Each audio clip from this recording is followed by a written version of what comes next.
any challenge, allegation, or any complaint of rigging. They want free, fair, and legitimately.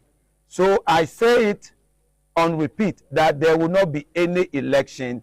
The next election will be an election to elect Dr. Mahmoud Bawumia to become the next president of Ghana. A mandate for 1 term. And I am working hard to meet the promises. I say let's number our days so that we can work harder to meet the promises we made the Ghanaian people. I note that people have gone to the Supreme Court seeking interpretation of the clause that governs the tenure of the president. If you ask my personal opinion, I thought that it was clear enough. Me, I've read it over several times. It's exactly what it says, but if they want to ask the Supreme Court, that is their business. But I know that the people of Ghana gave me 1 additional term, and I'm going to work to meet the trust that they put in me. Thank you very much. In politics, you must understand the following. 1, nobody has your interest. 2, everybody is chasing their interests. 3, dealing with politicians is like sleeping with tigers. You must always have your eyes wide open. 4, and this is one of my favorites. In any political equation, there's always someone being used. If you look around and you can't find that person, then it is you. 5, serving politicians is like a bandage on. One wound is healed, your usefulness ends. 6, in politics, never will more than the bereaved. They will get the reward while you inherit their enemies. 7, in politics, in any event, if other interests conflict with your interests and you have to choose, always choose yours. Number 8, never cross oceans for politicians.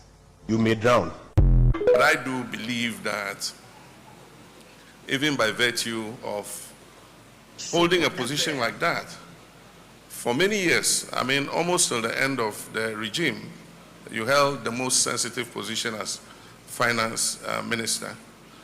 And at a point when your own members of parliament, 80 of them, signed an application that the president should remove you, you said something historic. You said you are like the father of children, and that you can't run away and leave your children. And so if we Ghanaians are your children, we're calling you, we're begging you, Father, come back.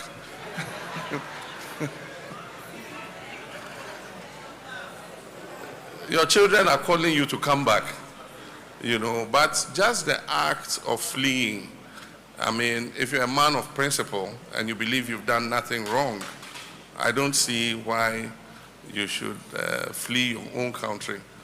And so we'll see what the legal regime is and how it proceeds. But whatever it is, if he's brought back, he will have justice. Believe in the judicial system of our country.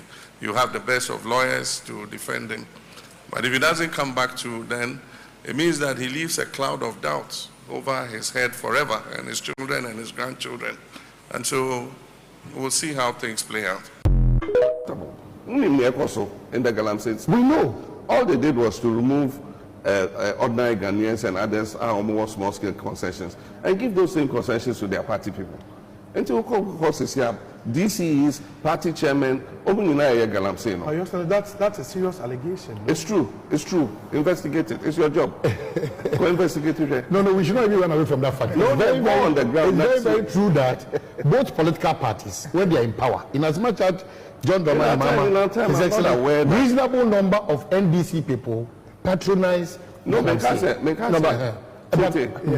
Government officials have never been involved in this way in small scale Galamsey in our time as compared to now. As compared to now, party executives, national executives, and MPP who need the power of Galamsey. Of course, by virtue of the videos and all those. Let's not also pretend here. Fact is that the Galamsey. The point I'm making is Akufo-Addo has failed when it comes to the fight against Galamsey. In Okasa, in the presidency too on the line, he probably shouldn't even be running for office. He should be resigning now. On the Galamsey. Of course. But I was using it just as an example. Say some of those things ever back to hunt them. Because they've not been fair and just when it comes to the issue of small scale mining. Okay. And a lot of people are almost encountered according to football, and passing out.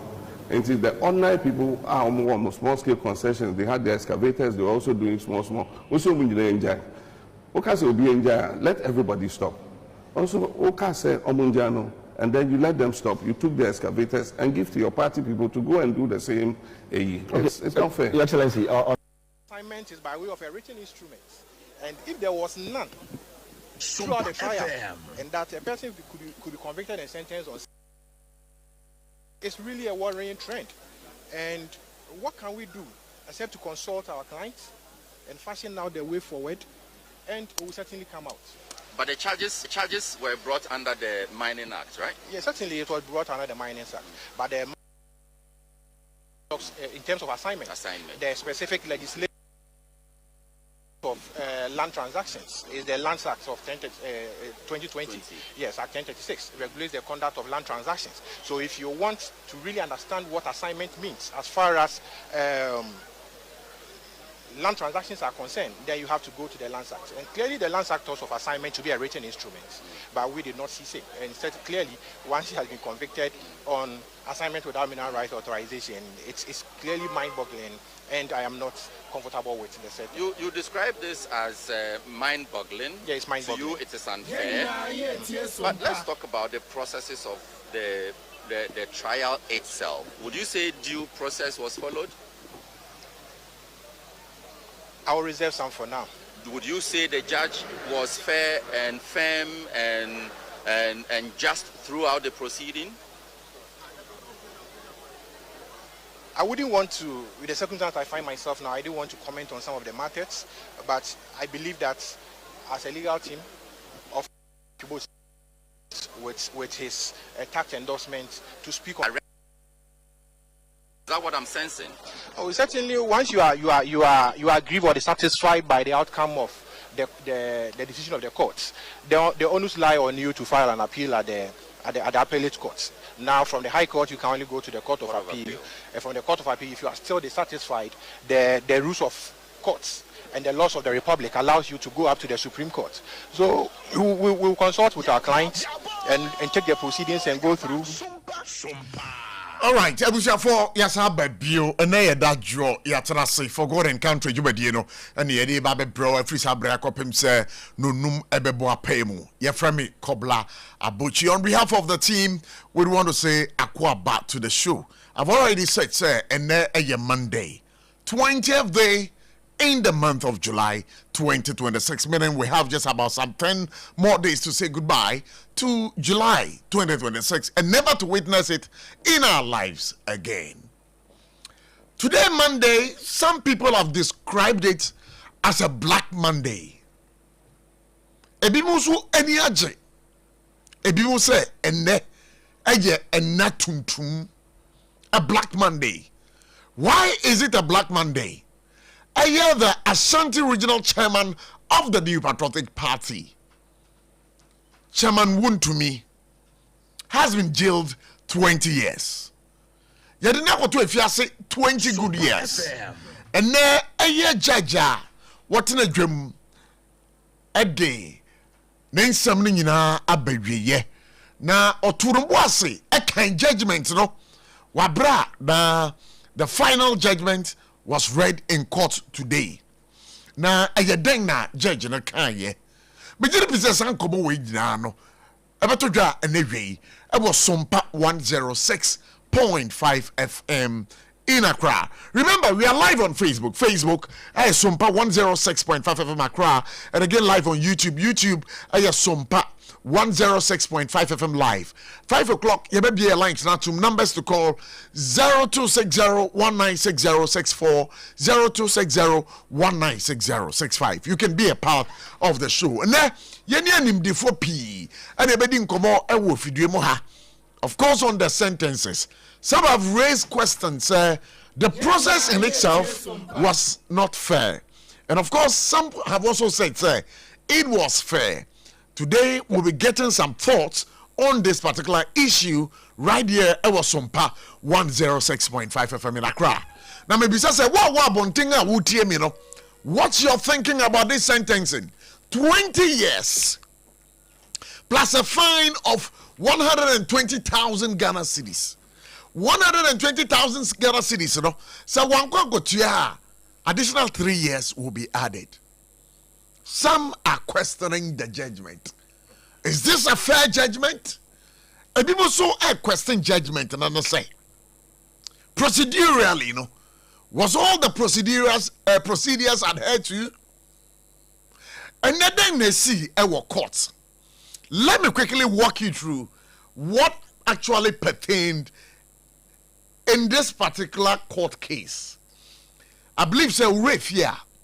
Mami Mao, a bit of a background kakra. Minya lawyer need but I will try my possible best and walk our listeners through what actually pertained. Would to me and in the company, Akonta Mining Limited, you charge you by the Attorney General Department, Attorney General's office, over some mining activity. A contest concession. Samra Boy. Western region. Now, say, Akunta Mining Company Limited. One waji concession. Samra Boy. Western region. Na Attorney General. And more no. I said, Niema Bakubi Ankoyi. Ne Saintino, an Attorney General. A train Akunta Mining Company Limited. Anyone in Kojina Asem Dibia. The state accused Wontumi and Akunta Mining of violating the Minerals and Mining Act by facilitating and permitting unauthorized mining activities, commonly referred to as galamsey, within the concession. As someone a year Attorney General's Department of Office, no I can say. A year Wontumi now all concession was Samra Boy no. The Minerals and Mining Act dia omubuso. Denga. What say? Sa your friend is concession no. What di permit edema agrophobia no mu de mususu say galamsey enomkoye was concession no so. A third person, your friend Kwame Entry, was also part of the case, which was handled by the Criminal Court 4 Division of the High Court. Now, many muka say, Kwame Entry need ye, mini baby we done it. Now, you share the core allegation. Prosecutors argued that Wontumi and Akunta Mining permitted two individuals, Henry Okum and Michael Jedu Ayisi, to undertake mining activities on the company's concession. Sami Jujemwa, the Akenina say, 1 year the assembly could be assembly prosecutors can say, I want to mini Akunta Mining Company Limited. At the concession no command, I ni pamie nubi. Abako, your friend Henry Okum, and up the Otosimieno, your friend Michael Jedu Ayisi. Say woman undertake many activities on the company's concession without securing approval from the lands ministry. Permit here amudi sankamo call lands ministry and amukoji approval and can amambe wie ne say. Na asabwe ekos wo court no. And I want to me defense no so by be car say. One di ayesa permission o di ma aye okum say obeboa na asase a say no na waboa ama asase no One more CSA assassin. Son of Kayo. And that now woman say, or no one to me know when I can ask him. Was it now one name say? A branch no more assassin man, no, your friend Okum no. Na or your beer or ye galamsey. But omu de net your munim no say. One no dear. And Sasia say through galamsey no. And now omu be CC. Now, you try the last minute defense maneuvers. But before you be hono, say what Kai say, I chairman won to me. None a lawyer and the appear kubi. Na bedu baby no. Senior mabakwa me no case no. One want him in twaso and my chairman won to me. I may be more can say. So some no okay no. Now a way of delaying the case. And you know, ono de or training who fi asem no because was said the asem no kodo be tie no that work bi so was say judge no said the wo pentem no na pressure no soma no ne senti no e was so training who fi asem no ho e do twi fi ho free mo e na wuntumi e tie ase e no kofa lawyer attach just before the judgment and the defense led by lawyer Atachia filing an application July 16, 2026 seeking to delay the judgment and refer say there are some constitutional questions be a war a year gratabia ninsaka or court war no says sir constitutional questions no this one the call Supreme Court ama Supreme Court eto no boase e chekire mu ye but enne then they see wabra judge no e ka say there be omumra no medi asem no a hoda lawyer attach ya say on the otu kwan oni Ghana ha. And you know, now lawyer Charles Boache, one na wojinem ama lawyer Atachia.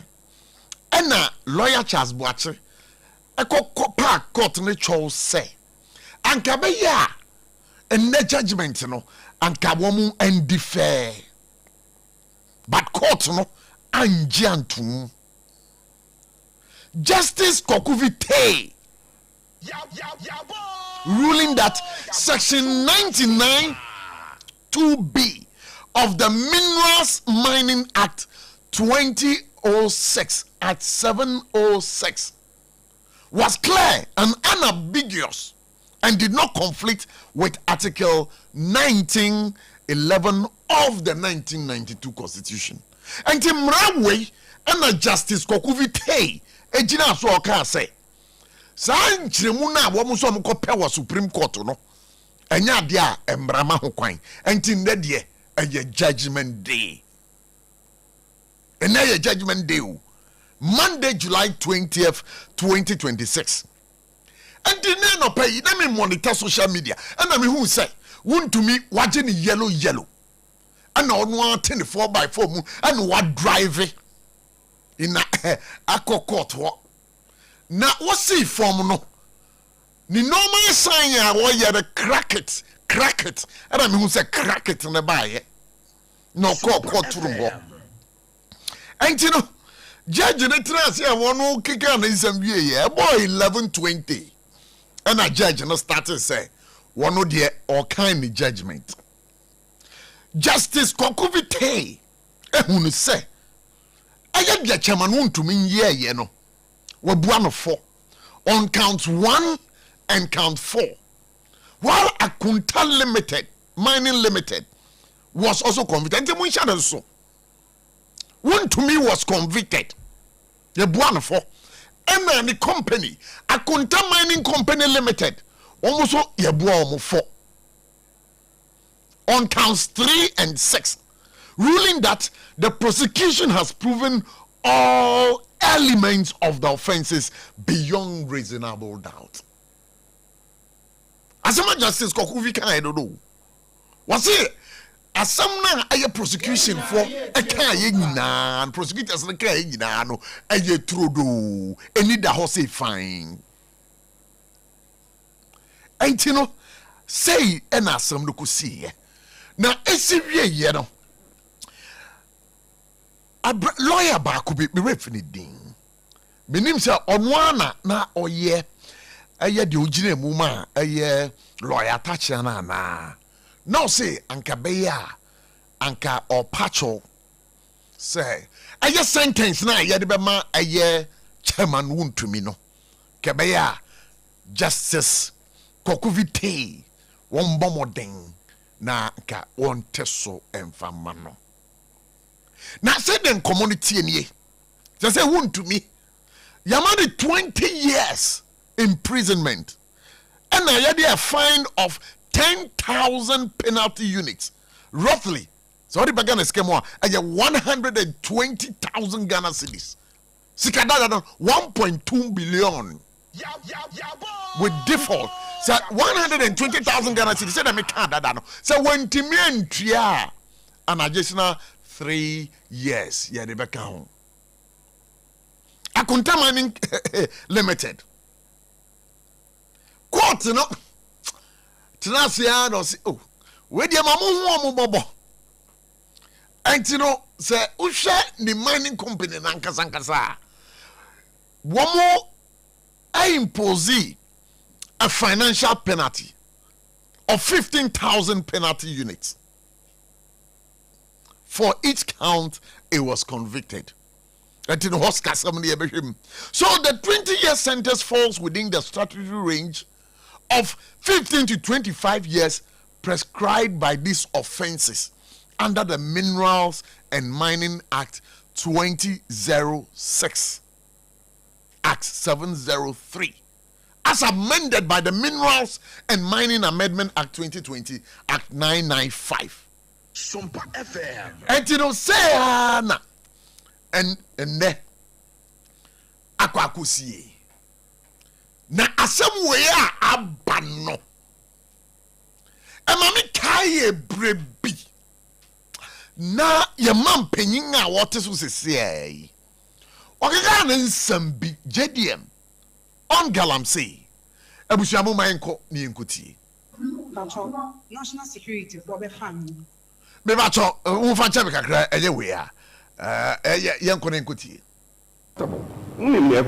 in the Galamsey. We know all they did was to remove ordinary Ghanaians and others almost small scale concessions and give those same concessions to their party people. Until DCE's party chairman, Galamsey. That's a serious allegation. No? It's true. Investigate it. It's your job. Go investigate it. No, we should not even run away from that fact. No, it's very true that both political parties, when they are in power, in as much as John Dramani Mahama is excellent, reasonable number of NDC people patronize.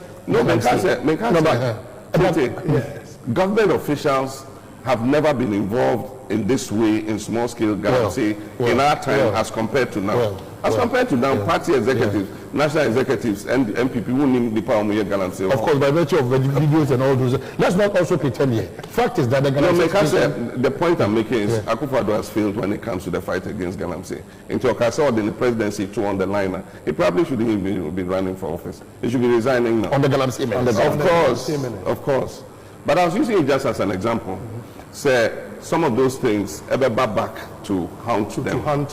Because they've not been fair and just when it comes to the issue of small scale mining. Okay. And a lot of people are almost according to football, and passing out. And the ordinary people are almost small scale concessions. They had the excavators, they're also doing small. Also, let everybody stop. Also, and then you let them stop. You took the excavators and give to your party people to go and do the same. It's not fair. Your Excellency. All right, you know, President John Dramani Mahama, then candidate Mahama, name someone now okay, Efa Galamsey. Now, and the judgment way bad, you know. Galamsey, you know, maybe I say, what to say? Atembo saying. And penny for one more Ghana, one would almost say Galana no Mubetuno. say mo hu de esi me who say be mu jubilate from the government side na mo mu jubilate mpanyifo na mu jubilate from government side no aya ahweye na wo se musumu munya se monya ahweye na wo de wonsa ekofomfam oman sikemu a me patro MPP ba mamu a munkai se muso mujejire eje na wontumi ne mpaye bia na otabo na makai mpaye bo no mumman ko tie na mpaye bo no disqualify wontumi just a general secretary why oh me patro sabo na mpaye bo no di tumana ni nyina wom ba me hwe wontumi wo mpaye bo se minim se ton so se ye dengu also ere Hebrew okay na yankone ko tie mpaye no obiet me babi ya dure samaki swai ya huwa ila henu ya huwa eka amen we hata eche huwa amen Allah inka bika luvika amen uvika na vasika uvika ni yeduka tode yasa amen tode yasa amen tode yasa tode yasa amen mese obiet me wrong ayo yes kasa no Hebrew so not Hebrew obiet me wrong ayo obiet me babi ya dure samaki swai ya huwa ila henu ya huwa eka amen we hata eche huwa amen Allah inka bika luvika amen uvika na vasika uvika ni yeduka tode yasa amen tode yasa amen tode yasa tode yasa amen mese obiet me wrong ayo yes kasa no Hebrew so hey Ghana say bedro. But before I end my commentary, no, the American Chetiefo said tomorrow is never promised. I think nyahwe ye. Wuntumi enne anka okokotoro na onim se edenga obebefia. Enne anka sa address me kra na hofama no kra na konfanko. Abubakar Atenase United Party. Now, I don't know what his reaction on this particular sentencing would be. Roger T.D. Wells also speaks for the NDC. Yet to come is lawyer K.K. Sebe, who speaks for the New Patriotic Party. Abubakar is saying. Nakwaba. Oh, Majodo. Ne edadro. Pochasi. And ne Monday. Ne Monday. Joda. Joda. Yeah, Joda. Some have described ne say a black Monday. Ebi mo say a bright Monday. To you, no Monday we denga. A day of victory for rule of law. Day of victory for rule of law in Ghana. What about three more saying? Because that nkunyumdima friends mbra yedi bumai nkunyumza oye mbra ozi buman nkunyumzi damna makan. Okay. Oye victory for rule of law. Ona maka say me there. Occupy China nchobokun. Why? China, Damazi, yeah. Say Chinese, China. Or you want to chroma. Say China, na will be a demo of Jobokun. Dama. Oh, yes, Jobokun. That's the environment, Dam Jobokun. And now, would you want to me, Baba said? Yes, until also there, this is la ye boy, one more green light, no. Obi be la or say environment. I am confused that the effect. So will be the same environment, no effect on the people. I am confused because if you that we saw bushy binti, you know, if you assassin no ba. This will be or a galam say no said the men may basaya orukun. Ibakono orukun because in Sebonum, a whom my budget is a benebizino, they will all be affected by them galam say no. It is a intina or Mbrana was a bit interestingly. Mbrano, President Kufon time was in Brana Bay. Yeah. And I Kufon time no amend them Bren. Until MPP Mbra. President organizer. Oh, okay. President Kufon time no was in Brana Bay. I Kufon the time no amend them Bren. No money be also wrote to Mpunibiano. Check all the advanced countries, developed countries. One bray ye jument in the way to Mpuna. Or money be ala on to Mpun manon confer a Bren. Brain ye jumo ho into a war brain. It is a man say a bama won bra ye juma. I am telling you there. A man between a tumpun. Last more example there. France, one former president of Sarkozy. Okay, this go Libya or Gaddafi or Libya. No, the financing the campaign of France. Yeah. Ozi president we no cutting a fien. There. The campaign was financed by money from outside, you know. Otia Wanambren, Ojelin, former France minister, president. Sure, Sarkozy. I'm saying this to say there. Sayam mbraye juma dama mbraye juma nyede because a politician, and also ako screw dodo, and also a wusika dodo nti.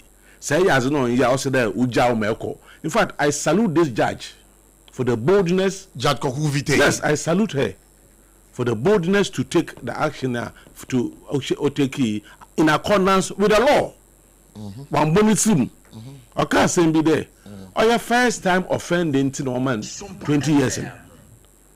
No, so yes, second time offender and a third time offender. And you one man bear 25 years, which is the maximum sentence. The whole thing in there, one of the principles are Yankasa ya jatum our young constitution our young brain only the principle of equality before the law. Equality before the law. No chede. Say obuku wie aponchi. Obuku wie obino phone. Now, two women 8 years, two women 10 years. Now, say a politician has no tiambra. I said, I wash a umbrella sentence and all was a mo. No, was a mo. Momo and Kaban there. A Ghanaian, and say a businessman, and also a ordinary Ghanaian, maybe a Frenny, and also a Kwajuma. Nothing, ya Samza, also I'm brand using. No, mom say politicians are. Imenya sama osere was it chow na no yen brain figana na yen let's live in a society without laws so the obia mo pebia no waye but so long as yen kasa ya jatum there ya mama mbra yedwuma organa no se awonye president mpo eye minister eye MPO eye party executive se ayi no so tiambra ot them mbra sen. All right. But that is how we can develop our nation. One of the reasons are what passing bringing there to deter people. Okay, so you hold it right there. But grab so I mean go in Brazil. Yes, I lawyer Sebunsu ewa homano so. Lawyer ewe ma kwa baba SOMPA 106.5 of crowd pacho wapo muti saying. Yo mejo sana mapo mu ya pa na efa kwanya insha for market a chief for national phone eda say na ene eye chairman won to me meneboka say eye court a sentence of to 20 years in prison over a year nyame bia yesusu 1 year etia emra when it comes to the issues of galamsey na judgment di kan ba ye no how did you receive it? Oh, okay, let us see. Now the financial you didn't mention full name to you, Ivan Sosabons. Very well, very well. Oh, okay, that's fine. Okay, mind you. The attorney said, none of High Court, Mr. Poyana means that, in fact, judgment, not Abasa. Now, and it's the shame, in fact, I am shocked, but I am shocked because on the basis that maybe from day one, enemy who said their economy non-protect, yeah, they never profit. The point is, from the one and who said, only the manager and free, the moon on bear and what's it, and one and who said prosecution, no episode in the body. In the other lawyers, Nema Omajumayano, at the Sakana, echo a year. And it said, if you read Regulation 33 to Regulation 43 of the Mining Act, okay. Actually, the law takes hold of the manager but not the leaseholder. And if there is any environmental degradation, there an illegal mining there for so and environment, the law takes hold of the manager. And the law naturally also the expects our manager to protect the environment. And the manager no, the whole reason here I don't know why I went about prosecution in the Opedia no, waiting the Nipana of the Machino Gramajan. But all your cross examination as a fair or targeted in Nipana, or yes, I witness a mass teaching. And the law no leads to that now according to license, now you won't to no law no, and the keyboard of any kind of name, the environment, and if I am many are not that company, and alone it in dealing with him. Why won't you? But I know you have one question. Another question I yell is that when you say assigning and transferring or dealing in mineral rights now with the board and facilitating the contravention of the act at the board on the yarn. And now, if you are therefore counting in a chain on and also no, the one is that you might be pretty well. I was a lawyer for so a year, but API engineer and connoisseur. However, the one is that the TDA, Mediamecan or the Fidian Society TDA, or more at the record. And I offer punishment, that's what the man I within the range because assigning and transferring or dealing in mineral rights, and no amount punishment without a written approval from the minister. Also, at 959, they repeat at 703. And no, actually, any panel or a gun any of them 15 to 25 years. That would be in Swa. I find a 10,000 to 15,000 penalty units. So that 10,000 to 15,000 penalty units alongside the mandatory prison term of 15 to 25 years. Ushemwa, actually, a range now of 15 at an apostle 25 and then 20 years. And now we are foreigner a fine of 100,000 to 350,000 penalty units, coupled with a prison term of 20 to 25 years, and an automatic deportation after the jail term is set. I was here, Yadoko.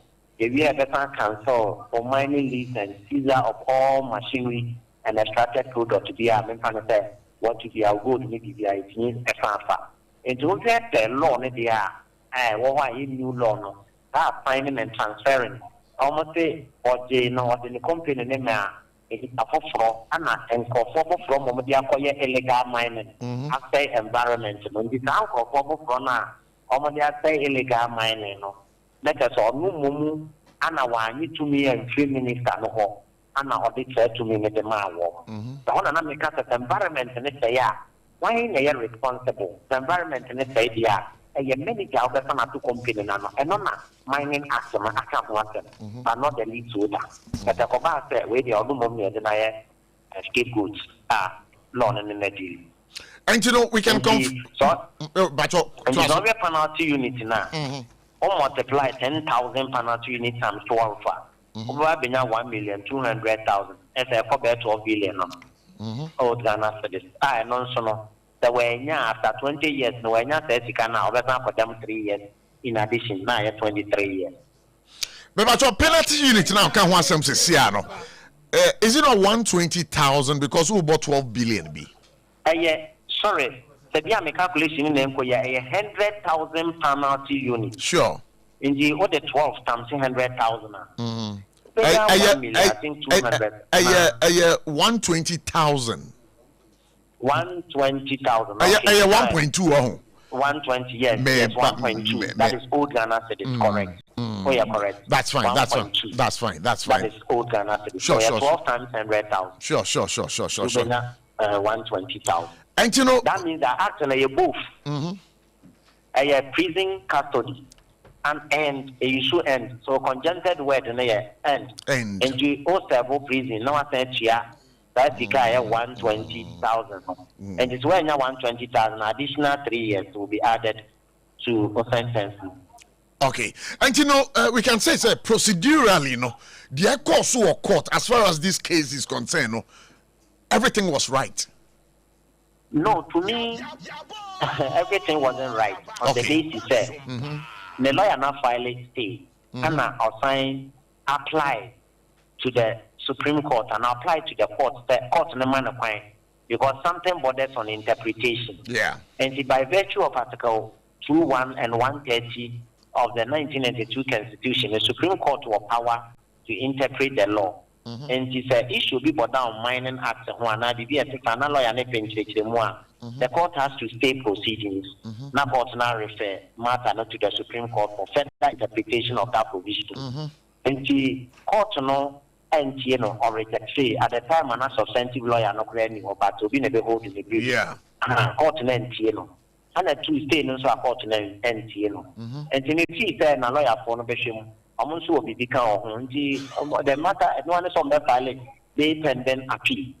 They pending appeal. No more apply bail, accused person, and after convicted, they say a convicted in see or a convict on G. On bed, they pending appeal, a man.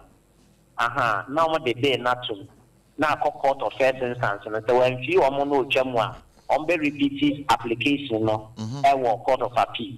That the court of appeal in Grantiania, not just so much was what we took a full judgment in the bar, or full judgment in the two now on my appeal. On the matter of interpretation from the Supreme Court,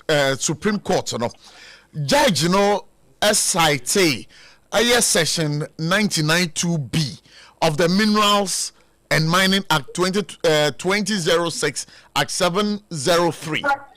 As say, section any article 1911 of the 19th Constitution, clear and unambiguous. Let's just say, a muda ho fine, interpretation a counsel for won to me a penno, enimu.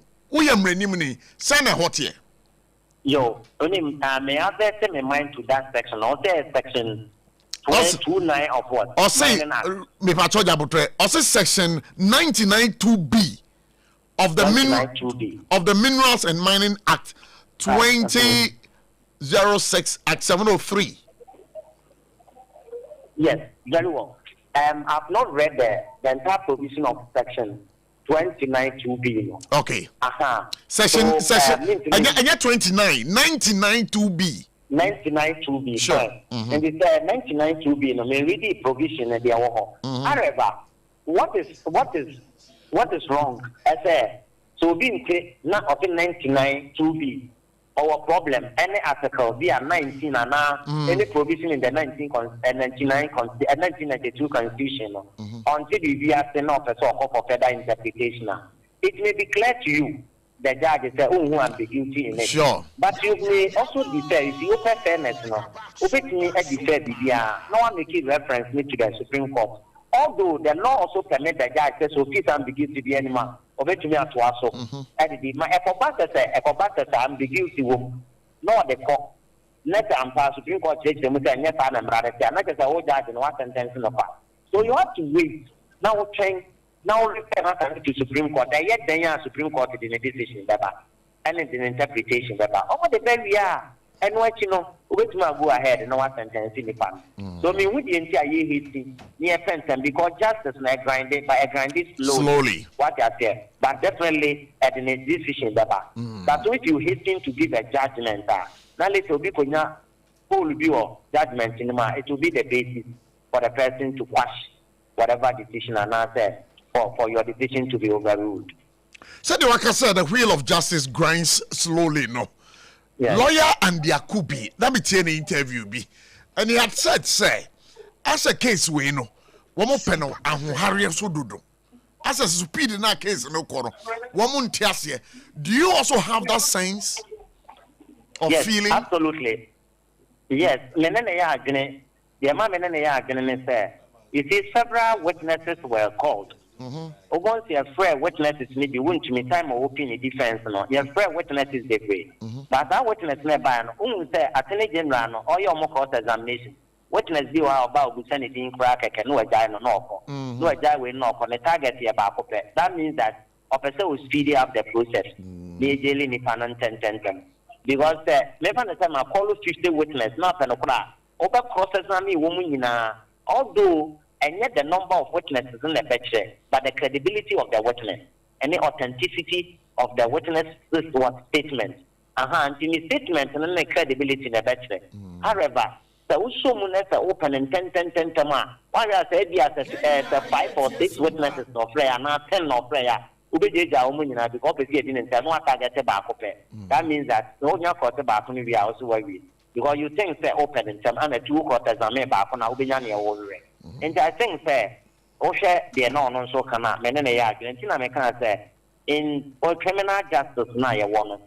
It is not at the whims and the caprices of the Attorney General. Okay. But that balance right, you balance the rights of the accused person as enshrined in the 1992 Constitution with that of the prosecution. Now when you understand, but not at the whims or arbitrary actions of the prosecution now we do not so. Nor they are criminal justice, no matter what they are. But secretary said the year as enshrined in the 1992 Constitution of the Republic of Ghana. So in that instance, you know, the judge was not fair with regards to that particular instance.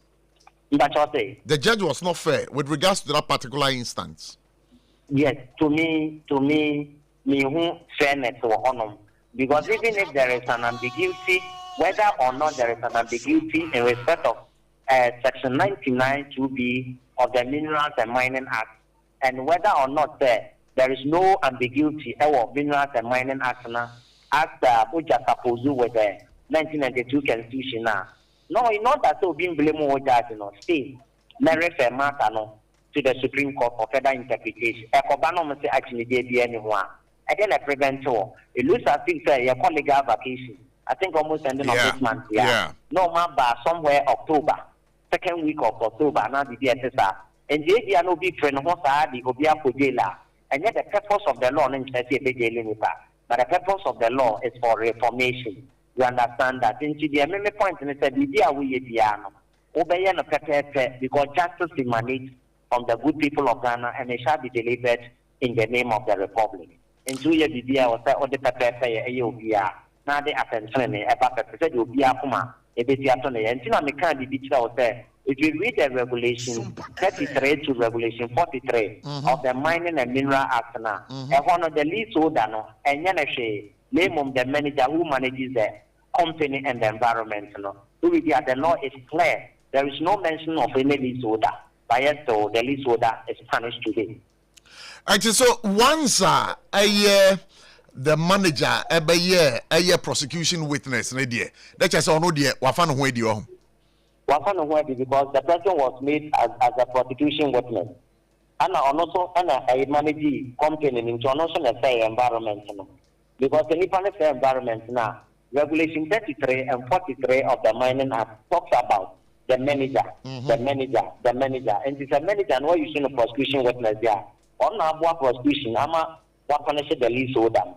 And you want only the Yajano Amanepoka. When the law talks about the previous law now, Yadia Jumano talks about the manager. And it's a manager near Maoya upon Tamine and now Dano, the environment not fair. And yet necessary to assigning transfer or dealing in mineral rights and out without written approval from the minister.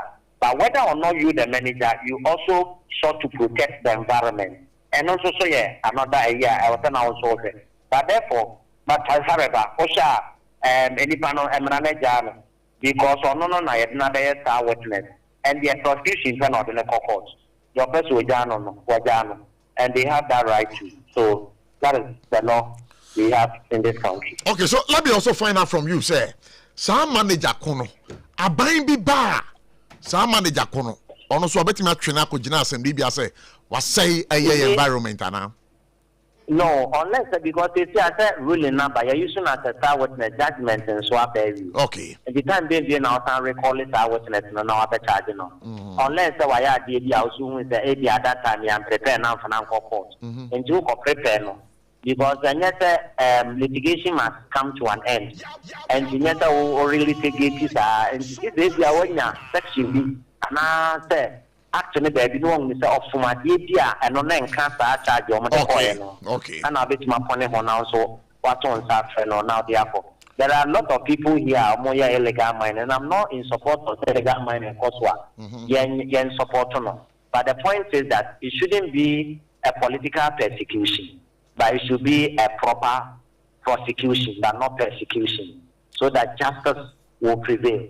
But the target is ABM will be cotton TV, your grassroots, and another TV, and if a war, your party, that will not help.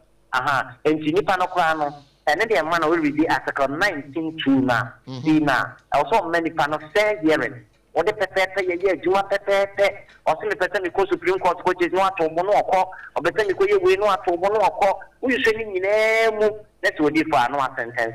On it happens like the other cat, the OPBI at the mouth, name of dinner with before. Then that will bring justice and justice will prevail. All right, Mamina, and maybe so I'm out anyway, Dinko. But as we speak, Sisi wound to me or why? Oh, I think that once the judgment comes out, a police report now at the walk now season for so they will come. I think meaning baby, I mean follow baby at the neck, but definitely once the judgment has been passed, I think someone another copy. What did Mamina say? Lawyer or say Buntu Evans? Why? Na unkomo ye me depa anti mepebre na maton safra no abefidie mu ha na ye ne wedi komo ye rewrem sessions ni yinam why me da say pa lawyer Osei Buntu Evans lawyer nia oye adwuma ewo obribu ahe and associates firm. Yamana wa ba na bo back man ka asem bi mama wa to aso why me dan mo abasisi a asem pe nipa mo pesa anyum mame anyum no mame sabo pesa anyum no mame asem pe nipa na pasem debi it is finished na hey mude munyu ye dan wa abasisi a munde dinam se manya foreign call hello papa what do be a new say me feel London eko US na no kra ukru from me baba mania na papa mo ho te say awurade aduma haboko na ko jejesi eko bosem pene mu de woton adansi ho nyama no so wo hye ho de wo hye ho eko ba me si wo boduma kra sre kane no a na wodru US wan so man fo bondin sa na papa US hakura de na ko jejesi company limited agi ba bia wo Holland, Germany, France, Italy, London, Canada. Eba adensi ho nyama dia. Obia se na kojejesi company limited. Na matese wo bi depo kesie bi e wo kasoa. E ho na wo bia koto adensi ho nyama. Na eye no kura papa. No kura pa. A police station in Chenhua. Akuo ba sempre mo no. Onye mereda. Hwe, we kura no miensam nua ene obi enfoforo yawo. Ba ko obu akwase paase kumase. Ene ba ko so pokura se nkran ha. Obia se na kodojesi eye bemaba e wa dansi mu. Wato cement, iron rods, banding wires, and adua plywood and just said the board dance roll. To say bibia de share a dance ase de ko wie. Depo no nyina so eye tofo bo. Wodu kuka mu a, wodu koja free. Akra wuyi kaso depo ene pokrasi de no kwa to nchen a wo sa wo bu akoteman Tantra Hill Iron City Amanfrom wo sa bie depo kese so e wo Koshiman Kumasi sepase depo no kwa da nchen a ebi so magazine road head office no wo bie depo kese so e wo da de ntam edwuso Akra road from so opposite Alhaji Salia ampaba meboshen Tanoso Breman and Amanfrom numbers of man for the free 0244 313 752 and 0244 41 93 Nana Kojejesi Company Limited. In the stillness of the morning, before the noise of the day begins, there is a sound rising, a sound of prayer, a sound of power, and a sound of victory. Yamawakwaba was SOMPA First Service. I was SOMPA TV, SOMPA Radio. Your early morning altar of encounter. Join Bishop Abesaki Kwampo. Onyankopon di fa wasra no eweye brim. Enam nensa so ama Onyankopon we ya ho wade pi. Through this prophetic platform, destinies are aligned, burdens are lifted, and lives are transformed. We need to take it to our SOMPA First Service. Our home in TV program keke. A bra or so near Sasisia.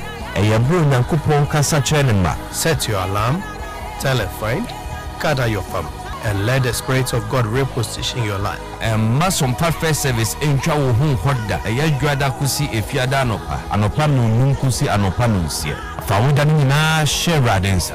Na erade beye. Hatia special local foods abakade enye aduane ne aduane o ye wa aduane ne ye wa aduane enye nwanwa se Ghana ha ahemfo eyi akese wedding akese party akese se wo pe baabi a wo be serve wo ma wo ho se ye buffet ene wo mo ye se ye local continental dishes a wo bi atwa nani a Hatia special local foods e wo hacho atomic kwan no so ho no de ntie fe ni local foods ne se enye wo mo ye aduane a na wo mo atentam tomatoes apro meko apro jena apro garlic apro no de aye aduane se ehya abontine aduane edi yenye ni bisa dabi Hagia suro nyame etinye nwanwa se Ghana ha etitire se ministries agencies akese eyiye ahemfo na nanom ahema mo wo mo tenase no mo si ye bedidi ye didi eziban ye didi a wo mo se mo mfa Hagia special local foods efise hono ena aduane no ekoyie Ghana ha ba bia wo mutimi serve Hagia special local food pese wo fra eye 02463599921 02463599921 and answer 05947972115 05947972115 for not with them. Aha! Just hot kinky. Just hot kinky. Hey, your hot. Just bread and pastries is sick. Just hot kinky. Dokunua. Ye di yellow corner vitamin A womono. Na ye 3 Ghana so the sepe. 3 Ghana so the sepe. No more muto dokunua montinso. And no mutu etono. Say dear. Occasion bia. Se wo pe dokuna sevu wa wohua. Wo die free. Na ye customizing the mount. Se the wusi penny bia. Protein apesi de ka ho. Ni ayama wo kama. Yes, we'll take orders for every occasion and you can customize the price of your orders based on the kind of proteins you like at a very affordable price. And to say obi say just hot kinky enwa any de serve ya wo just bakery e wo dome commercial bank in chenwa enti freying and wo 02560688832 na yen customize your orders ne maw never serve wo se de wusi pen pepepe just hot kinky hot. All right, SOMPA 106.5 FM for God and Country Sini.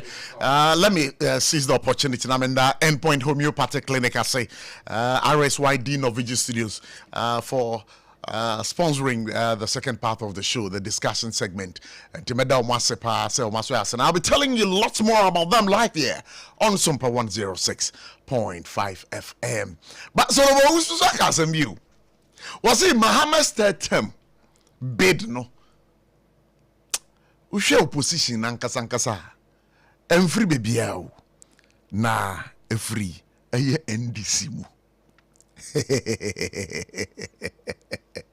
every NDC mu ye be dey unko was see live here also power na na Solomon usu ehu a ye ne ye hu ye Director of Communications ma eye UP United Party Ebo Backman Party na eye den na eye UP Sansemu ye here almost communication director kasa. Let's say push for a third bid for Mahama.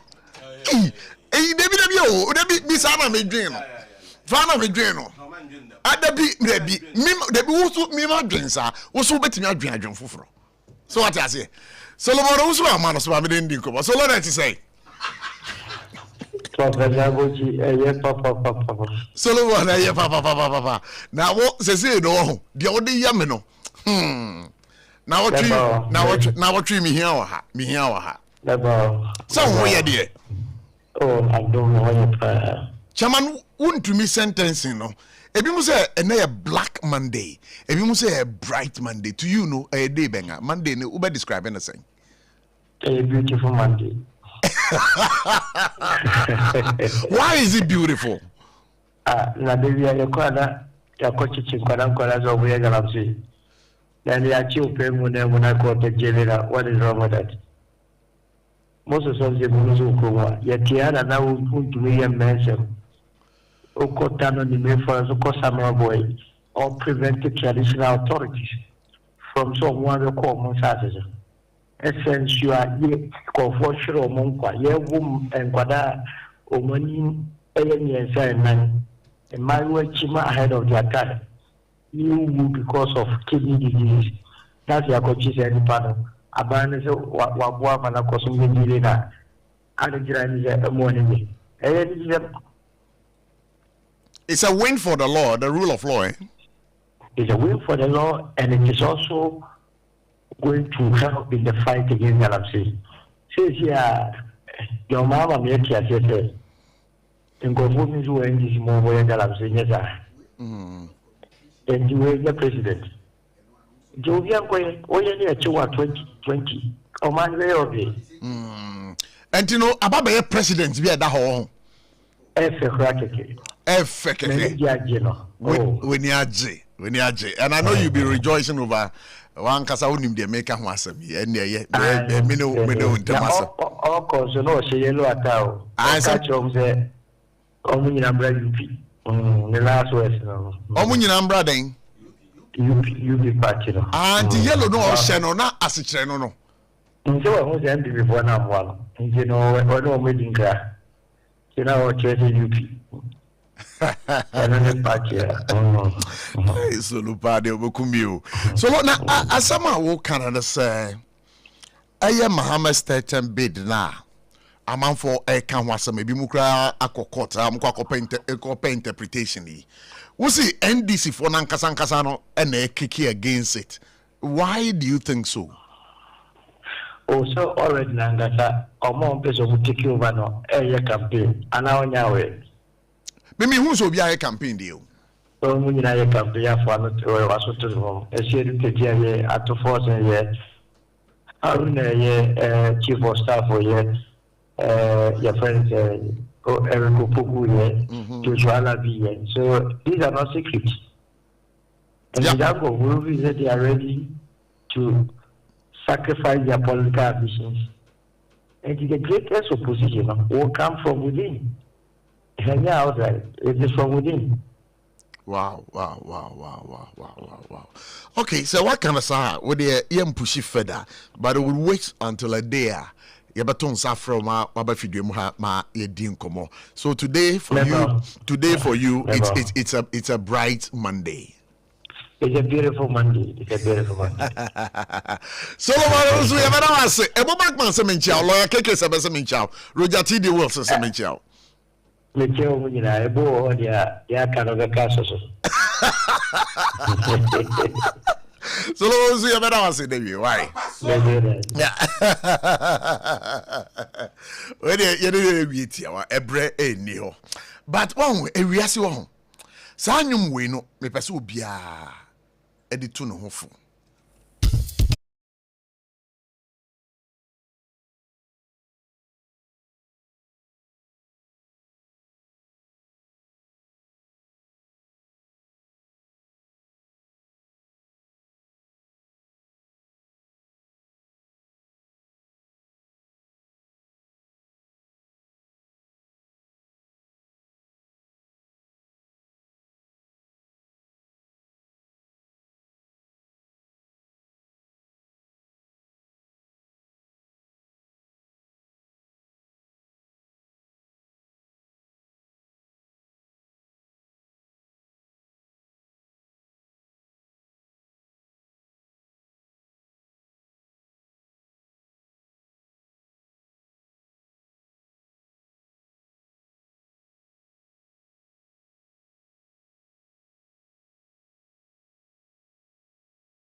Like I said, not to say.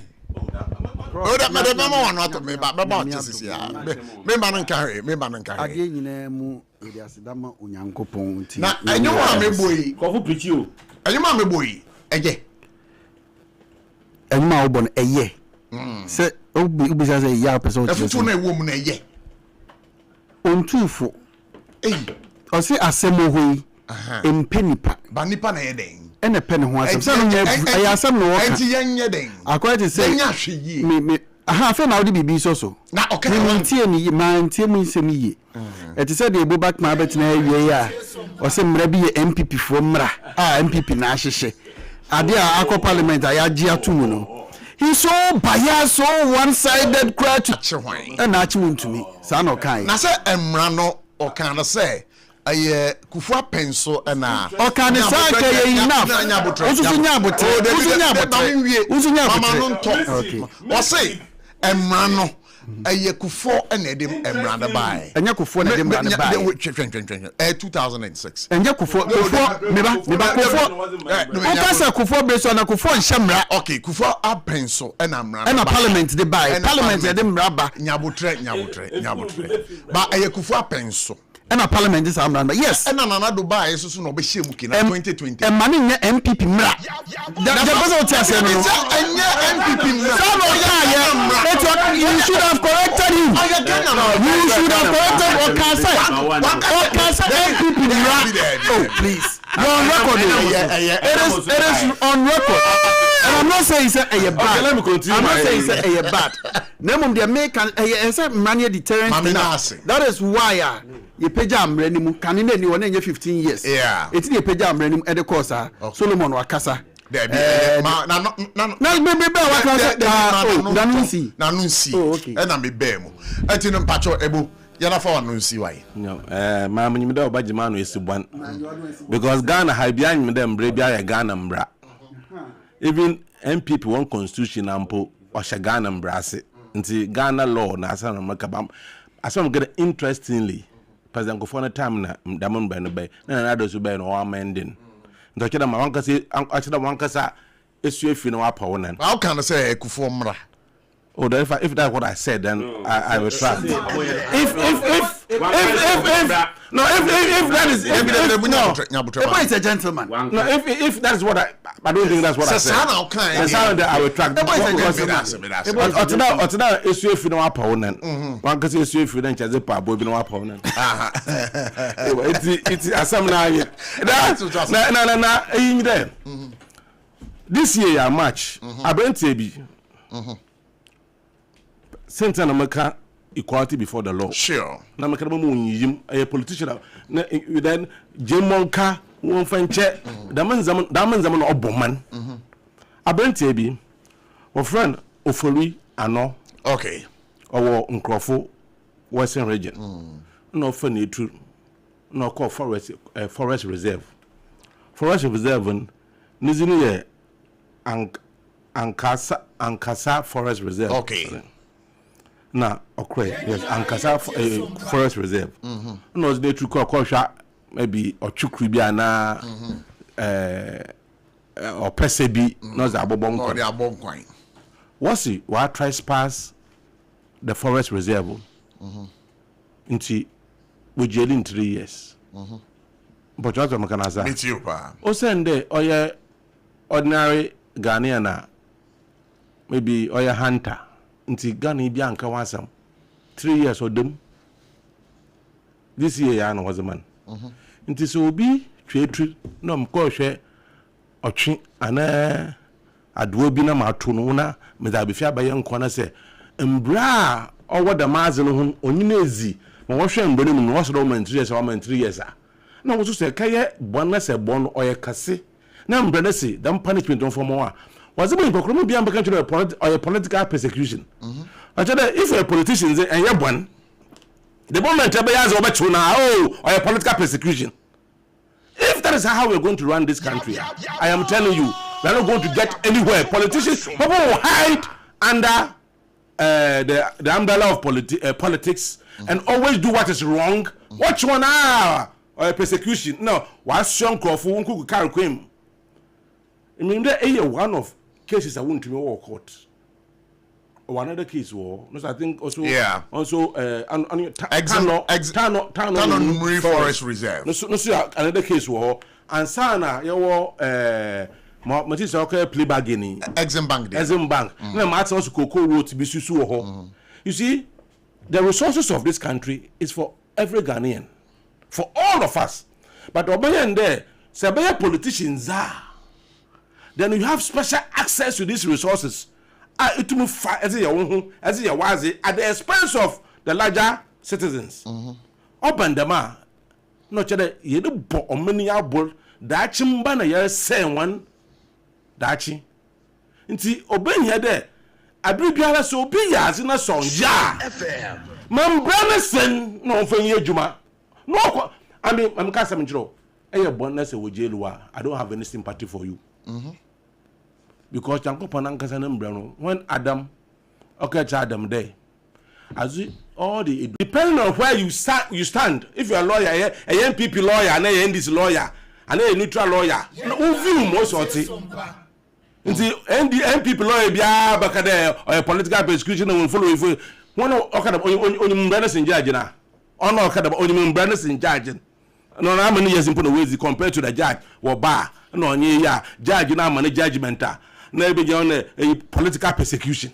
Next time okay, and I'm follow, but okay, political persecution so no. Papa, next time okay, young bongo.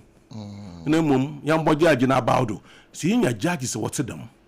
Now, I saw a kind of case one case, Ghana, since in Tumpu, one case, Ozi 8 years for court. Aye! What it involves politicians. Or but now, 8 years, 10 years. Now, Manaba, no was the coffee. The Mazin or say, or man Ghana. It's in a judge, you know what could do. That's a case within 1 year, 1.5 years, 6 months. Pa! Say, on summer, coffee. Say, is the first courtroom and then you score it here. How about Ghana yet to so them are solo you know. A very beautiful Monday. I mean, kind of it's a victory for rule of law. Mamo be ambaka political persecution. Other than that, politicians will continue to misbehave, loot, steal, and destroy our resources.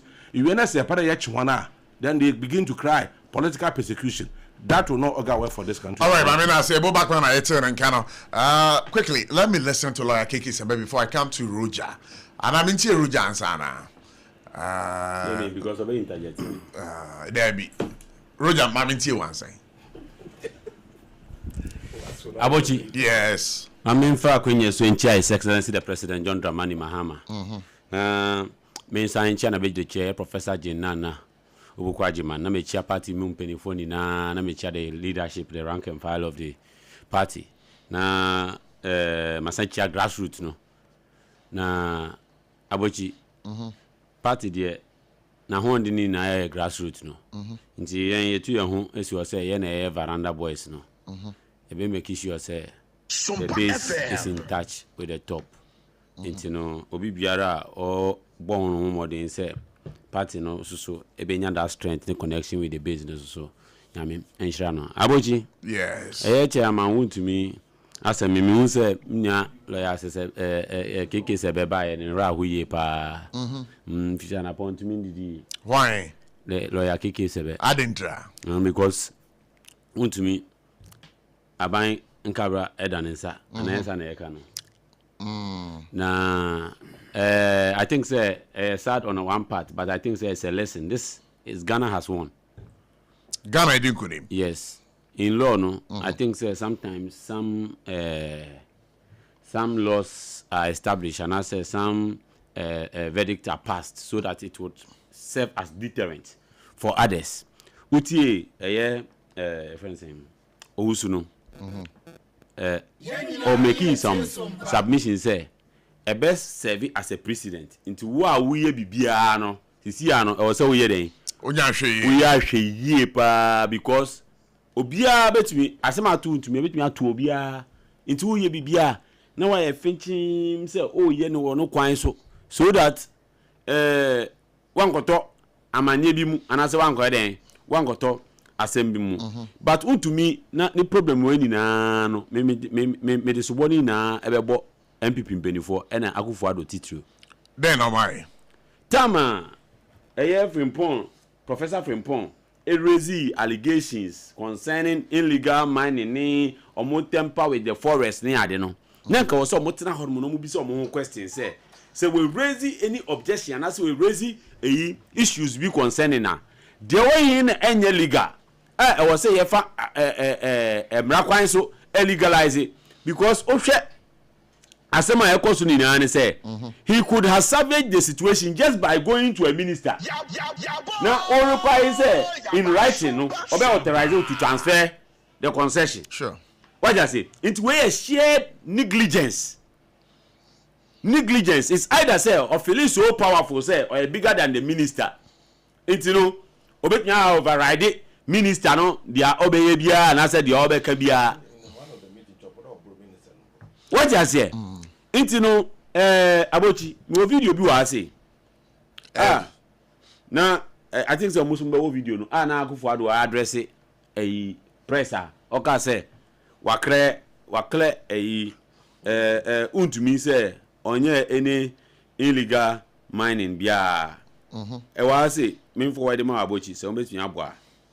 Ama me a. Ko any me etio. Into dia me forward am.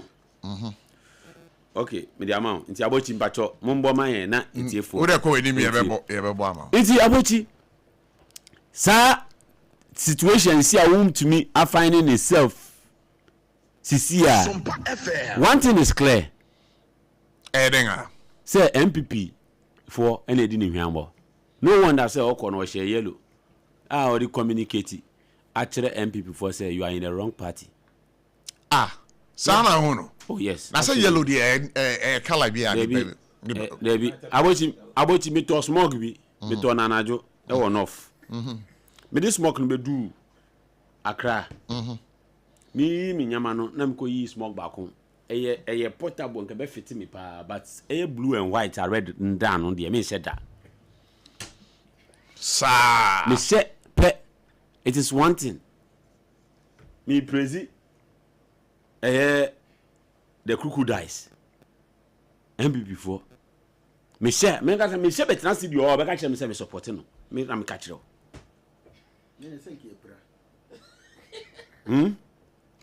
me share any better no catch me support no it symbols signs and gestures ni na e can communication ho the art of communication ho na omodi want to me hwambo eti sei Charlie 20 years anya easy.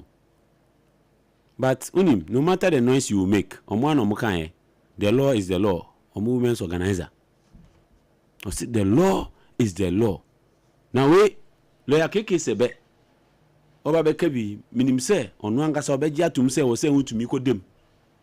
Na esuade ema obi bia me de bia am of the view say who ye NDC ni na mama opposition o ye den na se ukodi a okwa wo de oti ena eko oketere onko really meko ema appointere ni embetiti hu enfifire what you say it no we a nemu wa wi ni ye na okode ma wa dem ye enti who to me there we po just a single case ana enti by the time we wi any cases ni there but the question is see one of the cases is gone no.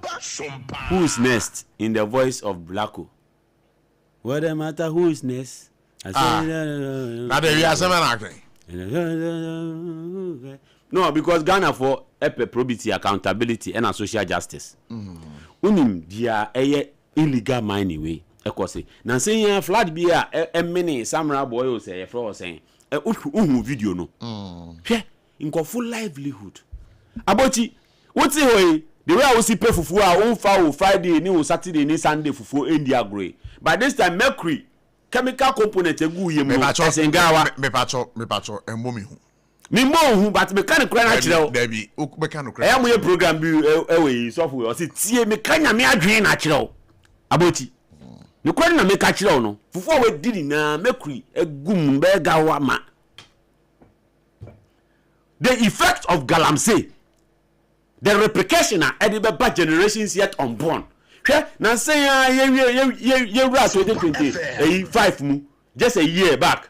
Omo ko opposition no afi de mo de galamsey ni make issue say ye won kwala 2025 January, February, March ni mu na nkwala na bi ni nsa. Forgetting say omo nyem nkwala no 2024. Eya omo say nimpa wo e te say akoko tunkosia now no be surprised say ono obetena say lawyer keke say obetena ha say ndey on kan kore concerning issue we and asembra no because na say there be men susu sama no minimum no madafu minimum no bisa no before ne kore ka bom mo say na adwunso abo akoko because mining illegal mining repercussion na edi bad na waya even omo pevi kwan no ama ngofo akwa ebi enti untumi ansusu da say ende nanka onu ni omo siska de obedi na nso bedaji enu ni we di wan daji o minim say nsa wom okoti ketekrachi ana north enfa no modene ko ana minim say e den obeko prison but la keke se benim nti okasa obeka kire what can we but we are me da say yeah ba me raho no ne say ne nkola no ne yere ebusuafo o maame o papa o mo a oto ana oye breadwinner bi emomudi no o mo ni na ne workers enjuma no ebegina so ana say ebegu what you say ne chi asem no enti no we de o say yesuade ana yesuade wom ne ebrabo na ye bo no won ma ye no eyisa na obra kwantuo no kwantintin pa. All right, mami na say SOMPA 106.5 FM Roger and out in Kano. Was in a raho, but at the same time happy because sentencing we know Ghana when is going to be a deterrent to Omo to a year from Gudia Equan bonus so. Like I said, nice to send you. Okay, mami tiwe. Medase say Obianya uninterrupted. Come on, son is a see a corner. Ebo mechia prof mechia otiefo ne wahwefo nyina seminia no mama adwo na makese said especially bon kase ne niaje ne ade ne the beautiful day no me kase me niaje dia na meboa at the same point panyifo kan bi say oyonko da no da na yebo Yesu kra ne ade Bible mu nsem Bible mu so kra no Yesu kan bibi ose me da fiase wa mehwe me na say de oda fiase nso so se be fiase ye so de boni na akọ na so no kra ne Yesu expect say show sympathy bi ma no na okokohwe no na a lawyer for de ebeka sa afi na agro no de ahyase afi na agro na hyase ntinam say a lawyer for asema ebeka no because the high court no enye the end na no kre nyame anim ni se meka se asem no judgment no menye bi adomu sukwa na meboa amnim se nyame to out sa na enoma bebre wo honom dia position am ginenti no se ye kasa se ye kasa factually na you say ni na course say na judge na ekaye na nkakra a watete ho ama me nsoma tibie ne nkomo a wadidi nyina de na kire say ene de menua convicted. It was never disputed that Chairman Wontumi lawfully acquired his mineral concession. It was never disputed that he lawfully acquired his mineral concession. That fact was established and accepted before the court. The central question was whether that concession had been assigned or transferred in violation of the law. It is our respected view that no evidence was adduced before the court establishing any such assignment or transfer of mineral rights by Chairman Wontumi. The prosecution could not produce any evidence to show that Wontumi had assigned his mineral right. Instead, the conviction rested on assumptions and inferences which, in our view, could not amount to proof beyond reasonable doubt. That is why we firmly believe that his conviction is a travesty of justice and has to be overturned on appeal. Fellow Ghanaians, equally disturbing is the broader context within which this prosecution has taken place. A troubling pattern is emerging in our country, a pattern where the government appears eager to shield its own while relentlessly pursuing perceived political opponents who have done no wrong. Today, the John Mahama-led NDC government may seek to celebrate this conviction as evidence of its commitment to fight against illegal mining. Where there is evidence of galamsey on a large scale engaged and supervised by leading members of John Mahama's government, we reject that narrative entirely. And I repeat, the New Patriotic Party rejects that narrative entirely. They think that the conviction of Chairman Wontumi will be the trophy to appease the Ghanaian people for their failures. This is no trophy. The Ghanaian people cannot fail to notice that while the political opponents who have done no wrong are being aggressively persecuted, questions remain unanswered regarding individuals associated with his party and government who have themselves been publicly linked to illegal mining activities. Indeed, the president himself has acknowledged that persons in his administration are involved in galamsey. What concrete action has followed those admissions? Who are those members of the president's party that are engaged in galamsey of which the president knows of?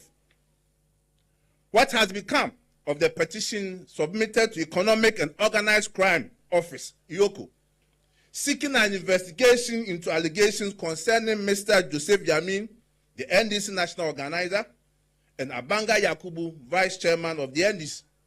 We are asking these questions. Mr. President, what has become of those investigations?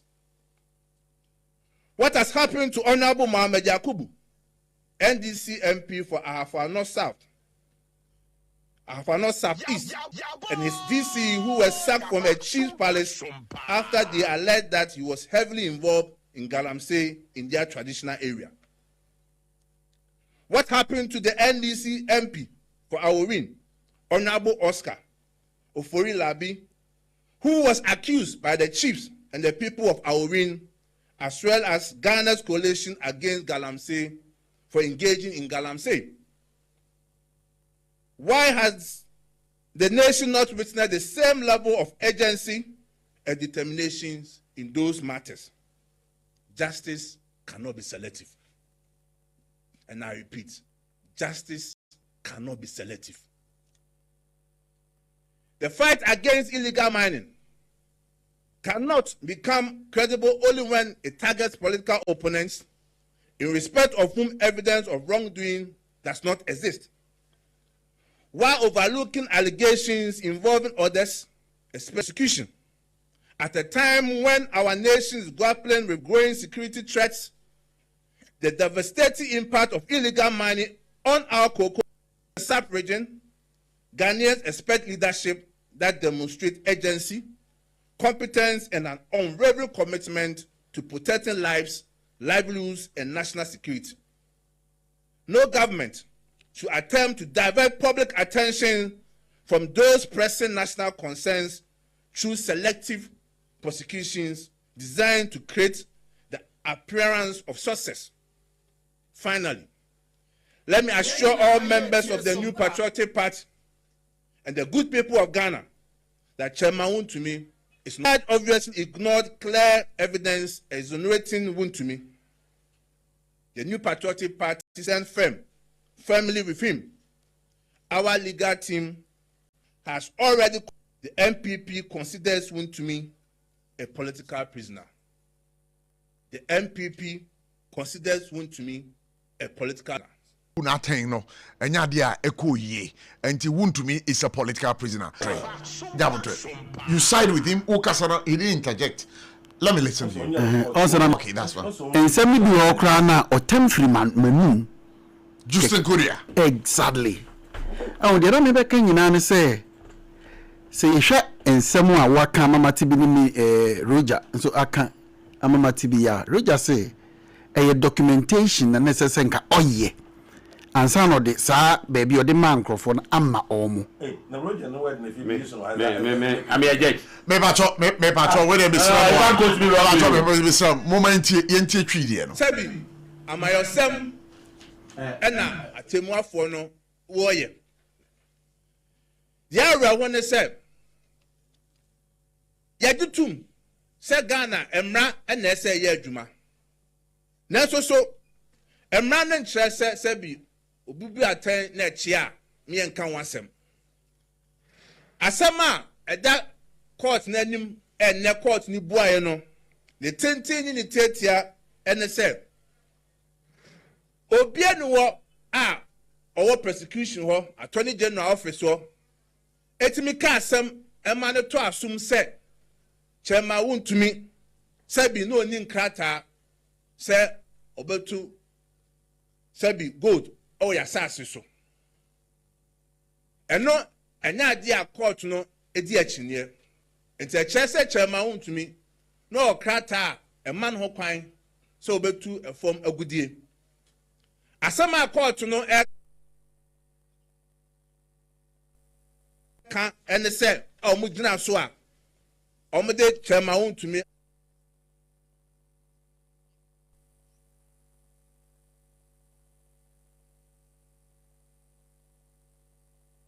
bi enchese wontumi okoye galamse efi se title na na ekura no na emramu na edimu boni aban ne kaso wa ne se o say chema wontumi de ne krata ma obi akoye adwuma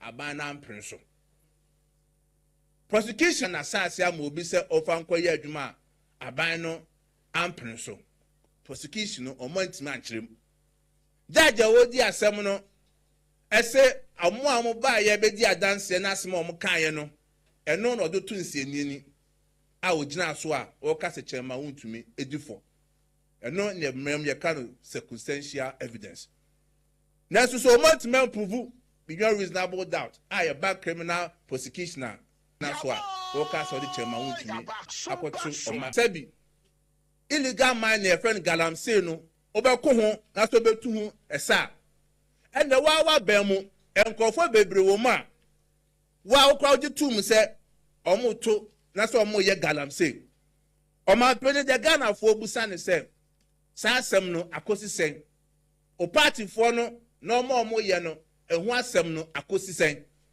na kwakoye se o ma pene ni NDC awon haria kan friend NDC fo ho a omutu sa asa no ene omo vice chairman Abanga Yakubu se omo ye galamsey omo pene ni NDC fo ebusa mo se asem no akosi sen uye no fru a NDC mrasho bejani owo afano south east ye friend Mohammed enam se oye galamsey hu no yebuso man pani se akosisen opa awowin MP or NDC MP ho e friend honorable Oscar Ofrelabi eko bi e friend Ghana coalition against galamsey ese papa no oye galamsey yebuso man pani ni NDC fo ne se sa no man nyina no akwa akosisen before sa akonya we so maka cho man pani se ensema hia Ghana fo hwe se obetu hu sa no ena hu sa na otu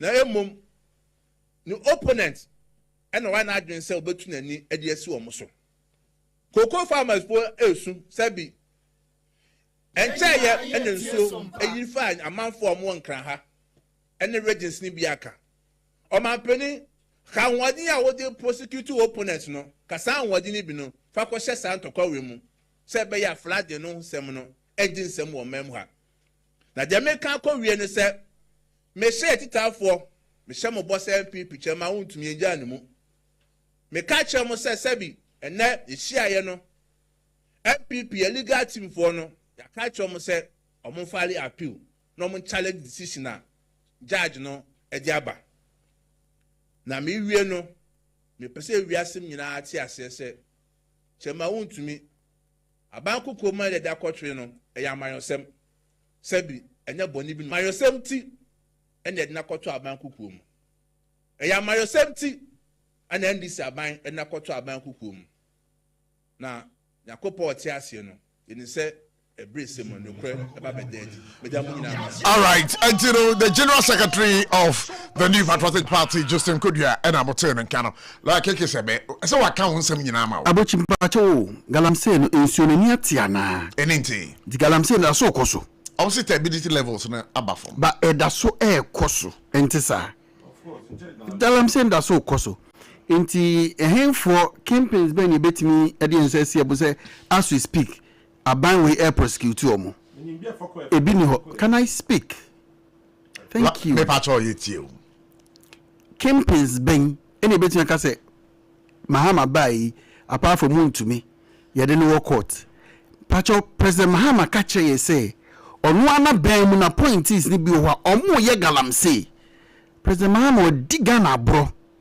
So we nim say won crofo a wapa omo ye galamsey wo de se wo de nim se wo prosecute omo kranka sa ankrofo nka yi omo firi wa mamuonum what oba won so ye obi afiri na mabuom omo da so wom ana onim se omo ye galamsey no nti adin nti na omo de wonchi omo ezi se omo de wonchi omo na se wontumi de watch ne se wan ka se ye galamsey o say the concession a oje ye no o mra kwan so ono je wo mra kwan so no o de ma enkrofo a eno no ansa no de ma omo no na le sen ko je krata wa ba ho ana wanyi sa krata no ana wanyi sa krata na asem no yeah asem no ana wanyi sa krata no na emom ono ana ba mufo de o se omugum omano omonsa omutigina wo mu a wo mu diga na asase na so wa refer the microphone bi akọ yoko is it enough?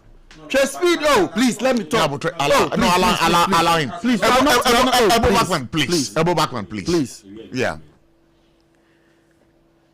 Why if I na go yoko na go say that everybody ya refer akwa yoko organizer everybody how many months near ko be afinie e dey no what afa ho e bia nhwehwemu koso e no dey nhwehwemu akoso ba be si ne e na nhwehwemu da so koso ohun se ma ye ka kire ho enti oh please me pacho my enti or disrupt me pacho enti se ye catch us say a political persecution now a political prisoner me enya me nwanwa why because of enioma ekos enti when Justin Kodua aya adwene 100% and the party ni adwene aya adwene 100% say o ye so we want me oh na question am bisa want na me say galamsey na ekoso o say I ekoso president say ne nkrofo ka ho omoye ade na ne nkrofo ka ho omoye ne de onyi omma na omo de ye prosecute omo bi na ye wuntumi one side pen ye prosecute eno na me ye hunu say ade na moye no bibi eden ewom ye na fa no si mama anya president we ya na mamuoi so obeto ne nkrofo say omugina mranim mrani omudi court kura say they have a question to answer, they have a case to answer enti no omumbi omu defense omu asase omumbi omu defense abemba ya o si de be ndo nyi interest ne nkrofo a ye omugina mrani na wa yi omu nyina akwa baby anya aban we ya enti say odi bia chija bia chidi a edi enti yo ye nyina chese nka wontumi aye NDC ni a enke nkowie ni sei asem ni nyina no o kai say wontumi so abeka chair president Mahama ntimi deny say President Mahama mamu edi kan mu no ofre wontumi say opeso oba be ye NDC ni e na wontumi say there be da ba bia ofri no I don't have me because asem na wo kan no wona wo kan me say wontumi na aka o kan we on the station wontumi ana make ana sasem na wontumi kan ye no wo gidi me say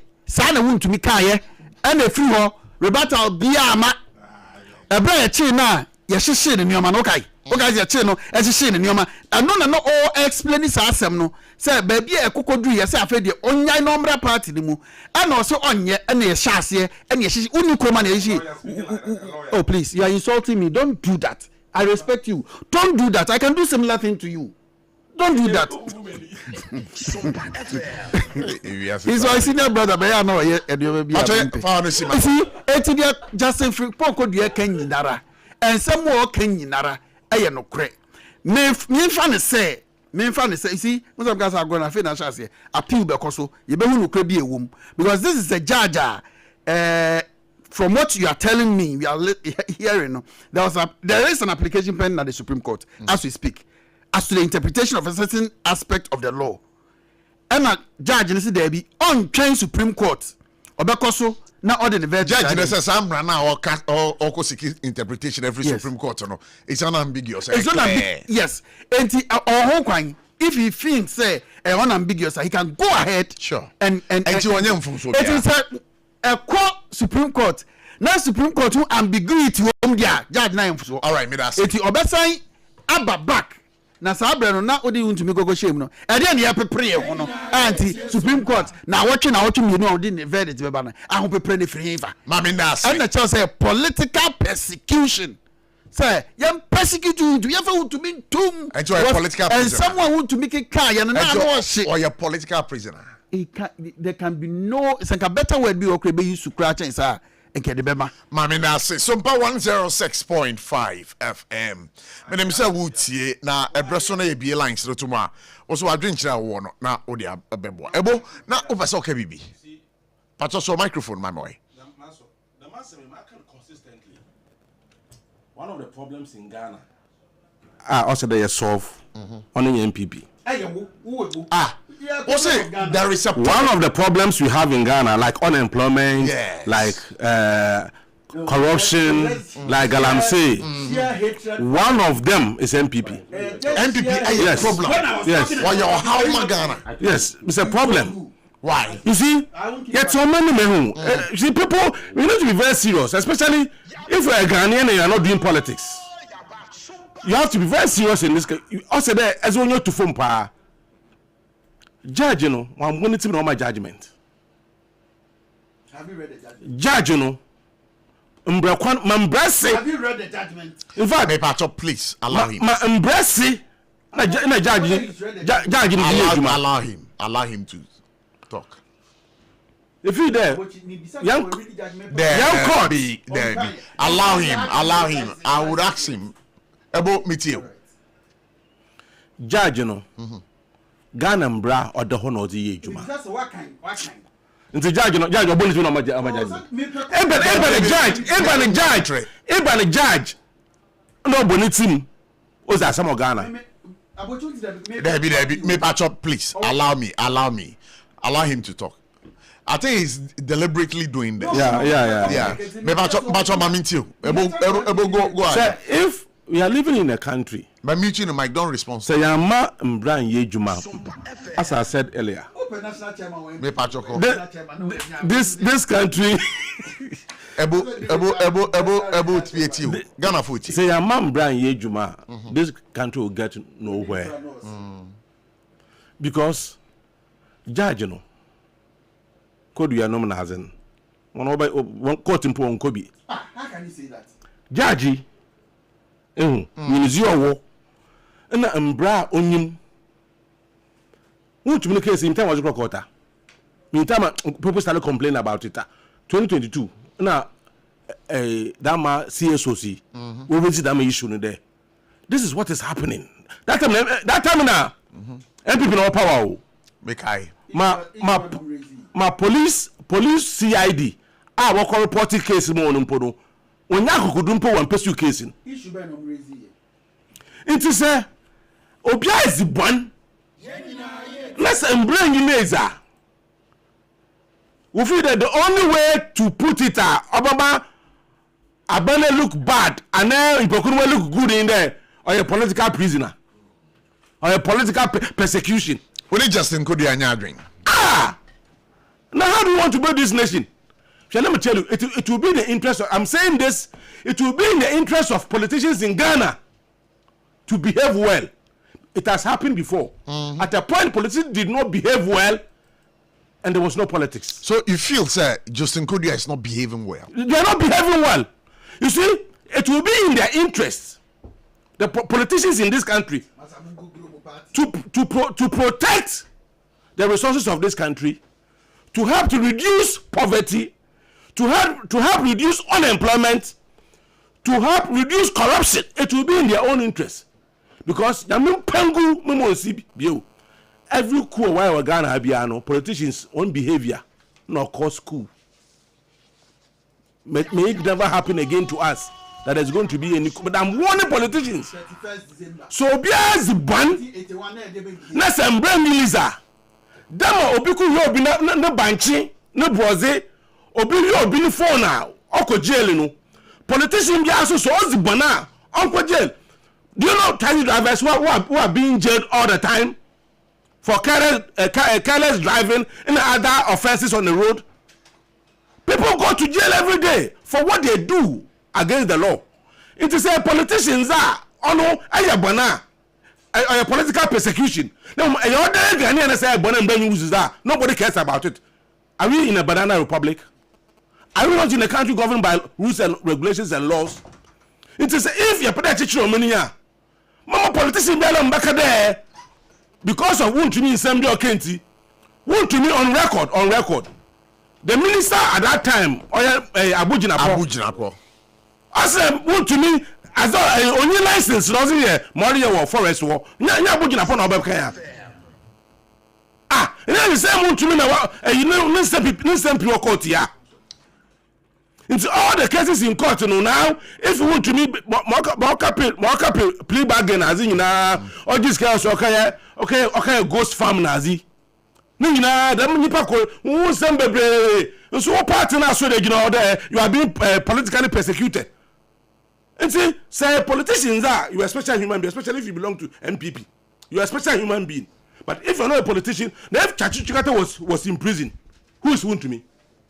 If Chachu Chikata, venerable Chachu Chikata, was in prison in this country, then who is wound to me? But the Bobakman, you recall, say, I'm saying that Chachu was in prison on the basis of the law. Victor Salome was in prison. They were in prison on the basis of the law. So if one to me, it's also been jailed on the basis of the law because I am MPP into a special human being. But you recall, say, former President Nana Addo Dankwa Akufo-Addo, Ekas, and some number two want to meet then the former lands minister ABOTCHIE Kanwa Semino. Was this answer no muhwehwemu ankusi dokrebie yenkode enkoti enkode kuti to the chairperson mining on the issue of illegal mining. I want to assure him and all of you that Akonta Mining is not engaged in any illegal mining anywhere in Ghana as we speak. Further, all right, I say Akonta Mining is not engaged in any illegal mining anywhere. And then Sasamna on Mampinin Kayeno. Per my understanding, it's correct because judgment nearby won't to me not on your illegal mining. But what would you say? You see, Mama Kachona ABOTCHIE or issue statement as a minister. What was the statement of ABOTCHIE? I'll get it for you. Move on. Okay. You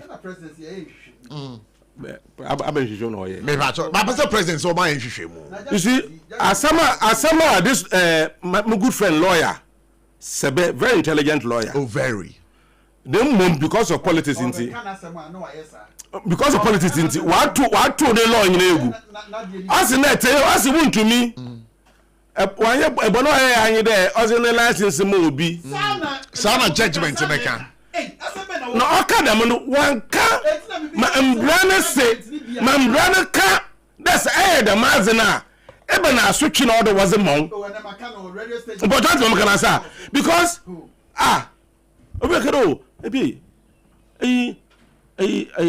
I'm not asking them again. Maybe, no, Munkwani be suggesting to me, or Persebiatum, Muchamazai and Kakra.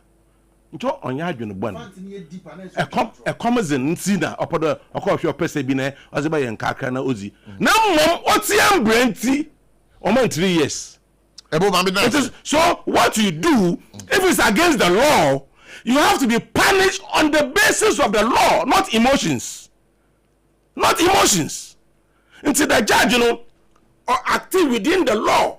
That is why I'm saying that I salute that judge. We need people like that. If you have judges who will be brought to jail politicians, they will begin to act wisely and protect our resources for us. And today, Justin Kodia can't say, want to be a political prisoner. Oh, man, that's no. Man, that's no. For us, I'm to we are building a nation. We are not building political parties. We are building Ghana, mother Ghana. Ghana is bleeding. Ghana is bleeding because of the way politicians are misbehaving, looting, destroying everything. Because the name of politics. Ordinary person will become a constituency executive. Then all of a sudden he becomes a special human being because he belongs to a political party. Is that no? How many medical doctors, teachers are able to build houses after retirement? Look at these politicians; they come to power within a short time. Are we not in the same country? Ebo back one, Maminasi. Or the annual bill? Maminasi. SOMPA 106.5 FM. Back to Araten Nkara. Roger T.D. Wells. Mamitio. Na membra lawyer kiki sebe. Na memfa course. Yeah. Pacho microphone. Aso. Yeah. Okay. Abochi. Yes. Was if issues of legality ever into play, I may expect to say people with the legal understanding. People who are scholars of law, they should be very objective in dealing with matters. Also, last week, we can say, lawyer sebe, keke sebe, na say, eyana, wae nyakrim, kakra. He's a very intelligent and astute man when it comes to the law. When it comes to law, and then being able to reason. I mean, a reasonable man for that matter. Now, because wama politics edidi ni hwidiemu ni MPP orienting affecting the thinking in decisions nintino obetenasia or can edipia party instead of being real with issues and dealing with it objectively. Dia ekosunwo first and foremost ono obegya to mu say a year judge not na asem so e follow all the legal processes. As a matter of fact, kwadu am the board no. Is it wrong? O frere MPP ni an oil lawyer. Oga kire o. Say lawyers no man smart in ways in. Wa unim say ye way a ube file case a o men knock you out from the court the first day. Ube lusu. Obi me e na sem court based on article and I say a premise how was submitting the case no. Onya any grounds FND asem no it is also call now some baby it is here no emrama won kwan say obetumi ayren akosiki interpretation say na okan no but from a legal perspective no onim say emra kwan so na asem no enam it no ka say political persecution na kodia ebegina Justin Kodia lawyer yes obegina no e ka say political persecution na MPP has always resorted to this theatrics politics, wanting to cut public sympathy, but this time no, Ghana for any day. And Nama change Ghana for nimde. Now, Abuji Napo far back November 2022. Yeah. And making statement say before almost scrapping a mining license and more coins or going to forest reserve and conquer crampono. Now to me, I started eating into a akota mining. I started eating into forest a reserve. Before a year ago, yes, I video a clear no chief clearing agent. A yes, I video a clear no. This I won't say if there was you didn't have permit, you didn't even have a mining lease. He didn't even hold a mining lease as at the time. Now say we general catch say illegal. Or illegal mining. There is nothing illegal about it. When Professor Frimpong did a report by he was penalized because he was telling them that some people were doing your friend saying was arrested. Yes, arrested. What you say? Yes. Yeah, Ghana say, and I'm more by and I'm say presidency or much forest about Esutin Kumasi Nadia, my president, say, on a year, the chief of staff, and I'm more inside now, Omunko mine, come muni na, Omuna call mine, according to Abronya, was a presidency forest. Presidency for me, what? Abronya, the kind where you mean I make an catch them say, I try to see for mommy. Eti, Abochi. Issues with respect to this. What's a make us first and make a say a ban degrading or environmental degradation and then the havoc. This illegal practices no ever wreck on generations unborn. You cannot quantify it with money. You cannot pay it. We cannot in any way do anything to offset it. All right, and in such areas, no, one of the prevalent diseases are ebe mani moso, bruni ulcer, cancers, and other way. Yeah, me pacho. Abochi, that person me supo. Debbie, mensu. Right.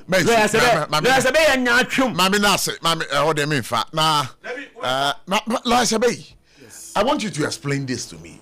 Fiduciary responsibility relationship who say memfa bank enye example. Okay. So bank and the customer you bank ni dito bebo mi sika ho ban intina me de sika na baba beto ho no mu ama o se hweso mame eti mi sika wo ho no kire se me na wo no yenya relationship of trust be say you do the right thing, you should know that the very fact say relationship na continue as a say oh yeah right thing for me. Okay, so you hold it there. Yes. So between a year one to me a contra mining and nipa ko a what they a year contract in mine no without recourse to the lands ministry, was there that kind of fiduciary relationship? This one until now say me bisa na me bisa me nia no say judgment when you bia na I don't want to go into that. It doesn't I'm matter. only asking a question. It doesn't matter. Was that a relationship?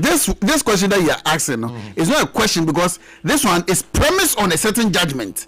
And now this is a question way back. So I need to So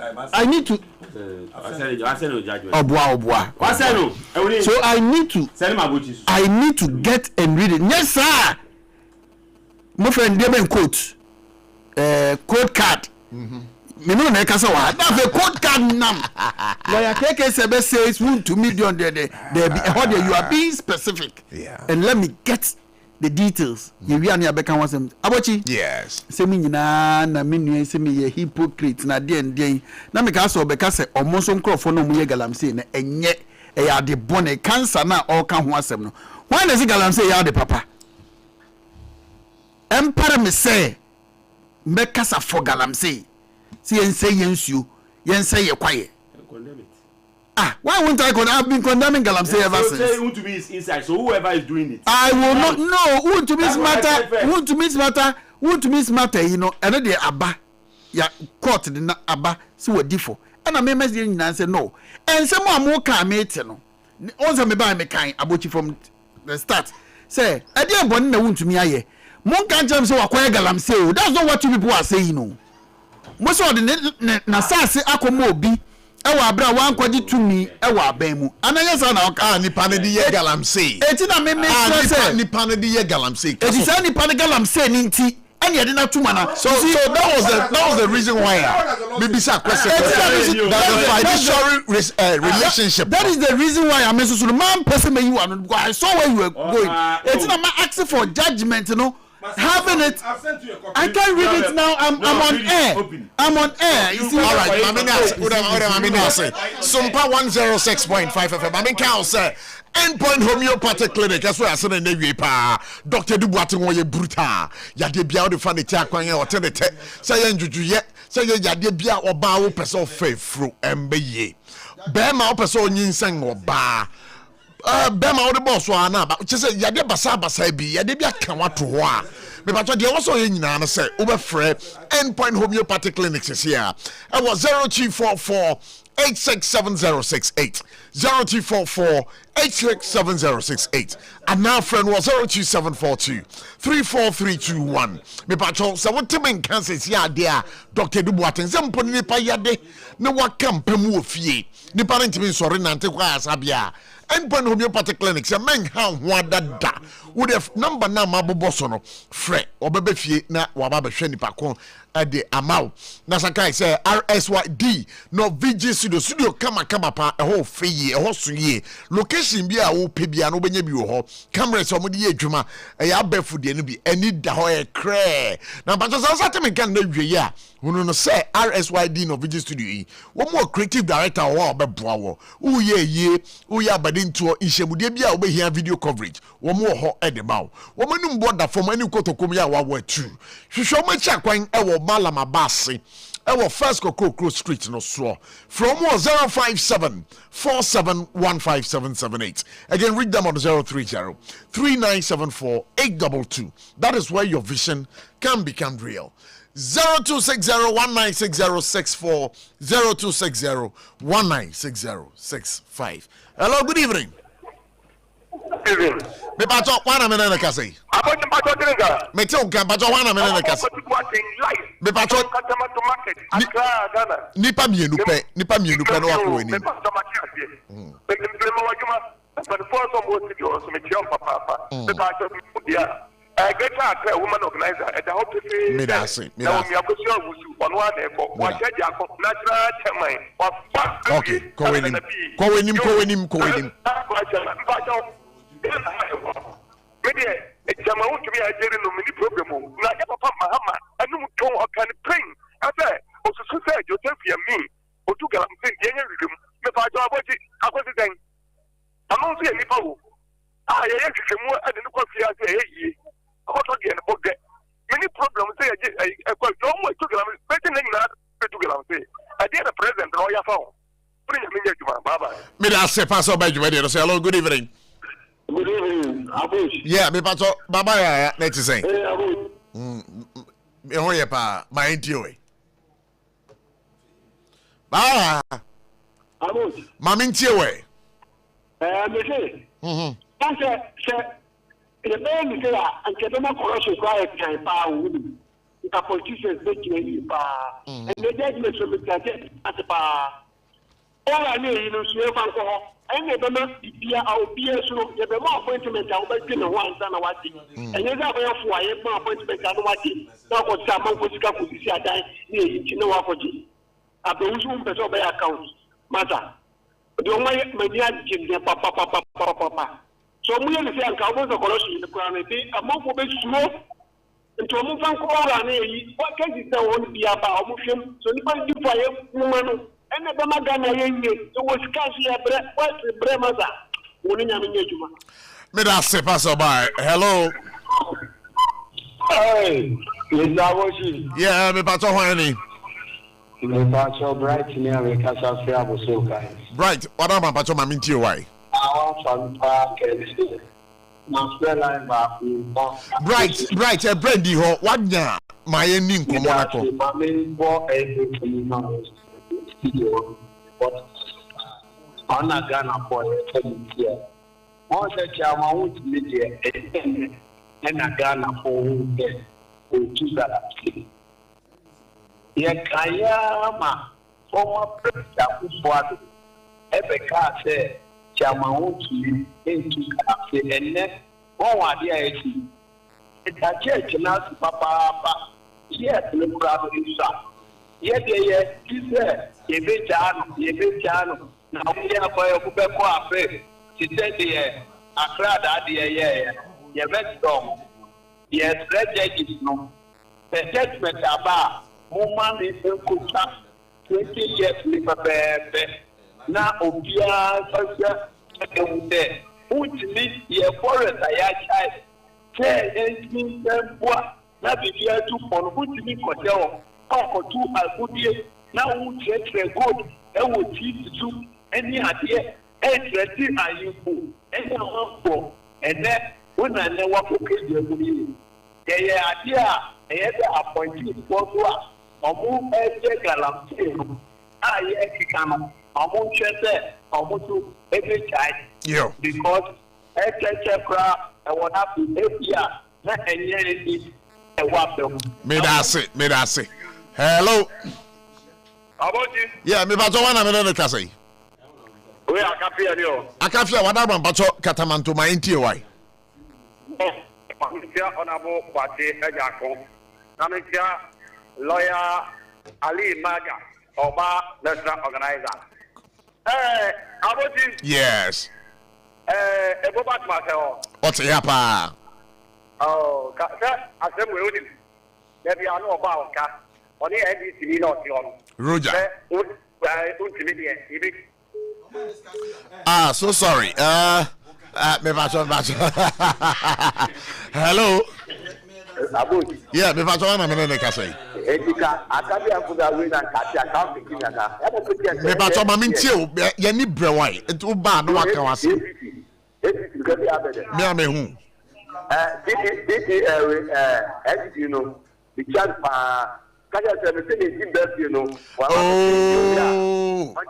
ya sheda ni bre obi gina chire enti ko wanim. Okay, ma come atem to. So dey get you fair. If can come out to Ashama. If I talk, we don't go communications at Semaphore, you yati. Just communications at Tubuko, the demo, and the Senipa, Yantenipa, Mutuman, that's it. ABOTCHIE, what's that? 1 to 3, and then after, the Catholic of the make, everything is you know, you want to ah, now what's a man? Okay. What's that? There be calling him. Thank you. Take lawyer, take it better. The person, the bitter, the blood calibre, and the better to Yatu. All calibre, this I say, and area, insurance, either Power FM, FM, and the Peace FM. Which I say, almost every area now, 10 of time, no better will see you also. Then after now, Oka. Yes, that's why Yatu. And for me, Yatu fan, there be also Yabutre. The interview now with Tia, no, then no kind. Or say, who's now a girl, and your political Libya, they are law, a year, and go to you, a political phone. That was in my what just go to the you know, and now, Obama, yeah, on paper, I don't think that was in my if you know, I will see you on. Midasi. I know, the battle, Sharon, that's the communication. Midasi, so bad. Hello. Hello. Yeah, me va trovare una vedere che sei. Posso continuare sotto. Continui, mi faccio ma video. So, Midasi. Would you me gone for 20 years? When I Ghana for SSF. Prof, that is before the Ghana money too much. The Ghana money. And the most annoying say, almost come one or two. Kemi said they are coming back 2020. What the best of Obama? I must have looked on my way. Table for the table will 10. Table will 10. Which table? Table better energy. Kumama for my car and your family. Yes, sir. Table better energy. Yaka table. Oh, dear, what the God is a coffee. What I fear. FPP, they committed crime with impunity. I would decide nothing can happen to them. Because there's a Kufa which is hard on the year. They look at this country. There's the best part of the year for all. If they are there's someone that before time. And we are telling you, you cannot come to government and see the people from joining yourself with your family. May I say, let me talk to this last caller. Now I'm being called the guest. Hello. Hello. Yeah, me va trovare una vedere che sei. Nana Usu kasa for him. Kumasi. Okay, yes you. Hey, Kumasi ajoba ha, yes you. Sa. Boto ya boto. Kumasi mo aboto. Oh ya boto because you chama bako. E na be kwe. Oh. Ama pata. Anti Kumasi nyina ye din. Kumasi wa na ku aye din ni. Whoa. Anti no Kumasi no ebi mo eni nje se de ekwan ade wuntumi afa so no ebi mo eni nje ebi akeli akeli ebi so ka se omomo Kennedy afa no omomo Kennedy afa no omote so like no na no ya na no ya so ska ni bi kan ti nje e be say oh obi a chairman ogba go di national chairman no any I say oh if you want to be true today, what time? Mo party. Eba be mo a. Mo ti ka kwa mo ba pa ka ta to no. And you know, we no enfoma ye telefo. Ati e mo ati Japan sam no. Ah ne we alanko we be su ko no. Yes so. O yes so. Omo ye bi bia pepe te ko to aba. Na say kwento ko etu. Na usu ma me say one kasa no wani age for Ghana na ni moje ni age say Mami nasi so by. Like I said, obi say abede say no tie wo network bi so. Angel. Yes. And now wo kan say eye emra na enam so a the senti wuntumi akwa demu no. Wo say eye emra kwan so, but today you are here saying say a political persecution. Mo a question any answer. Specifically the all news ni bisa say emfie aduonu na ye dia ma no me susu say emfie aduonu no charge ni bu na afu enti no ama ne say emfie no na enu ma bi de to so mienu say na lawyer ka say wonni ho na judge ni gina so e di muaye baaye no e na ye say wa file bibi o Supreme Court. These were the things and I me say emra no say judge ni di asem no emma 15 to 25 years. Yes. It is a judge, you know, finding me guilty. I don't forget. Case nearby in about 30 minutes. And I'm the frame. News. First news. That's a judge, you know, Sanam Raneka. It is why man of 20 years, the judge is within the law. So finding me guilty. That's the first point. 2, the fact said the judge for the lawyer for anyone and just said court to me so any neduma. It is a now lawyer for especially because yesterday date kwana lawyer no ho and oji date ni tum ni ahye date na wie na se wa makota enchechiri judge nsa se enu nti enti emra enti ano so ayemra but would there meba time and the same things I will say it anywhere I go e bia wa enyam nti ase ye nti who say lawyer sebe can be bisa no and na ni je ye and a third one am kai na it had to do with your friend is saying Supreme Court there. Supreme Court there. And I'm say, me kwam ka say, mat na minim bo say omko Supreme Court. Just within the mat say Supreme Court be so ebem na the matin ne say Supreme Court bo asem ni guye. That was the information I was having. But me not sure of the all right, Mami Nasi. Ebubakwan, thank you so much for coming. We just have about a minute to news time. Roger T.D. Wills, thank you so much. We have a minute to news time. Next week, but on the tribunal issue, there's something about the tribunal. No? But next week, you know, we will visit that topic again. Because we'll visit that topic. Also about it, tribunal. No? Also about fantastic. Sir. Oh, fantastic. No. Also about it, tribunal. Tribunal, fantastic. It's constitutional. Okay. Who support it? I don't support. All right. Next week.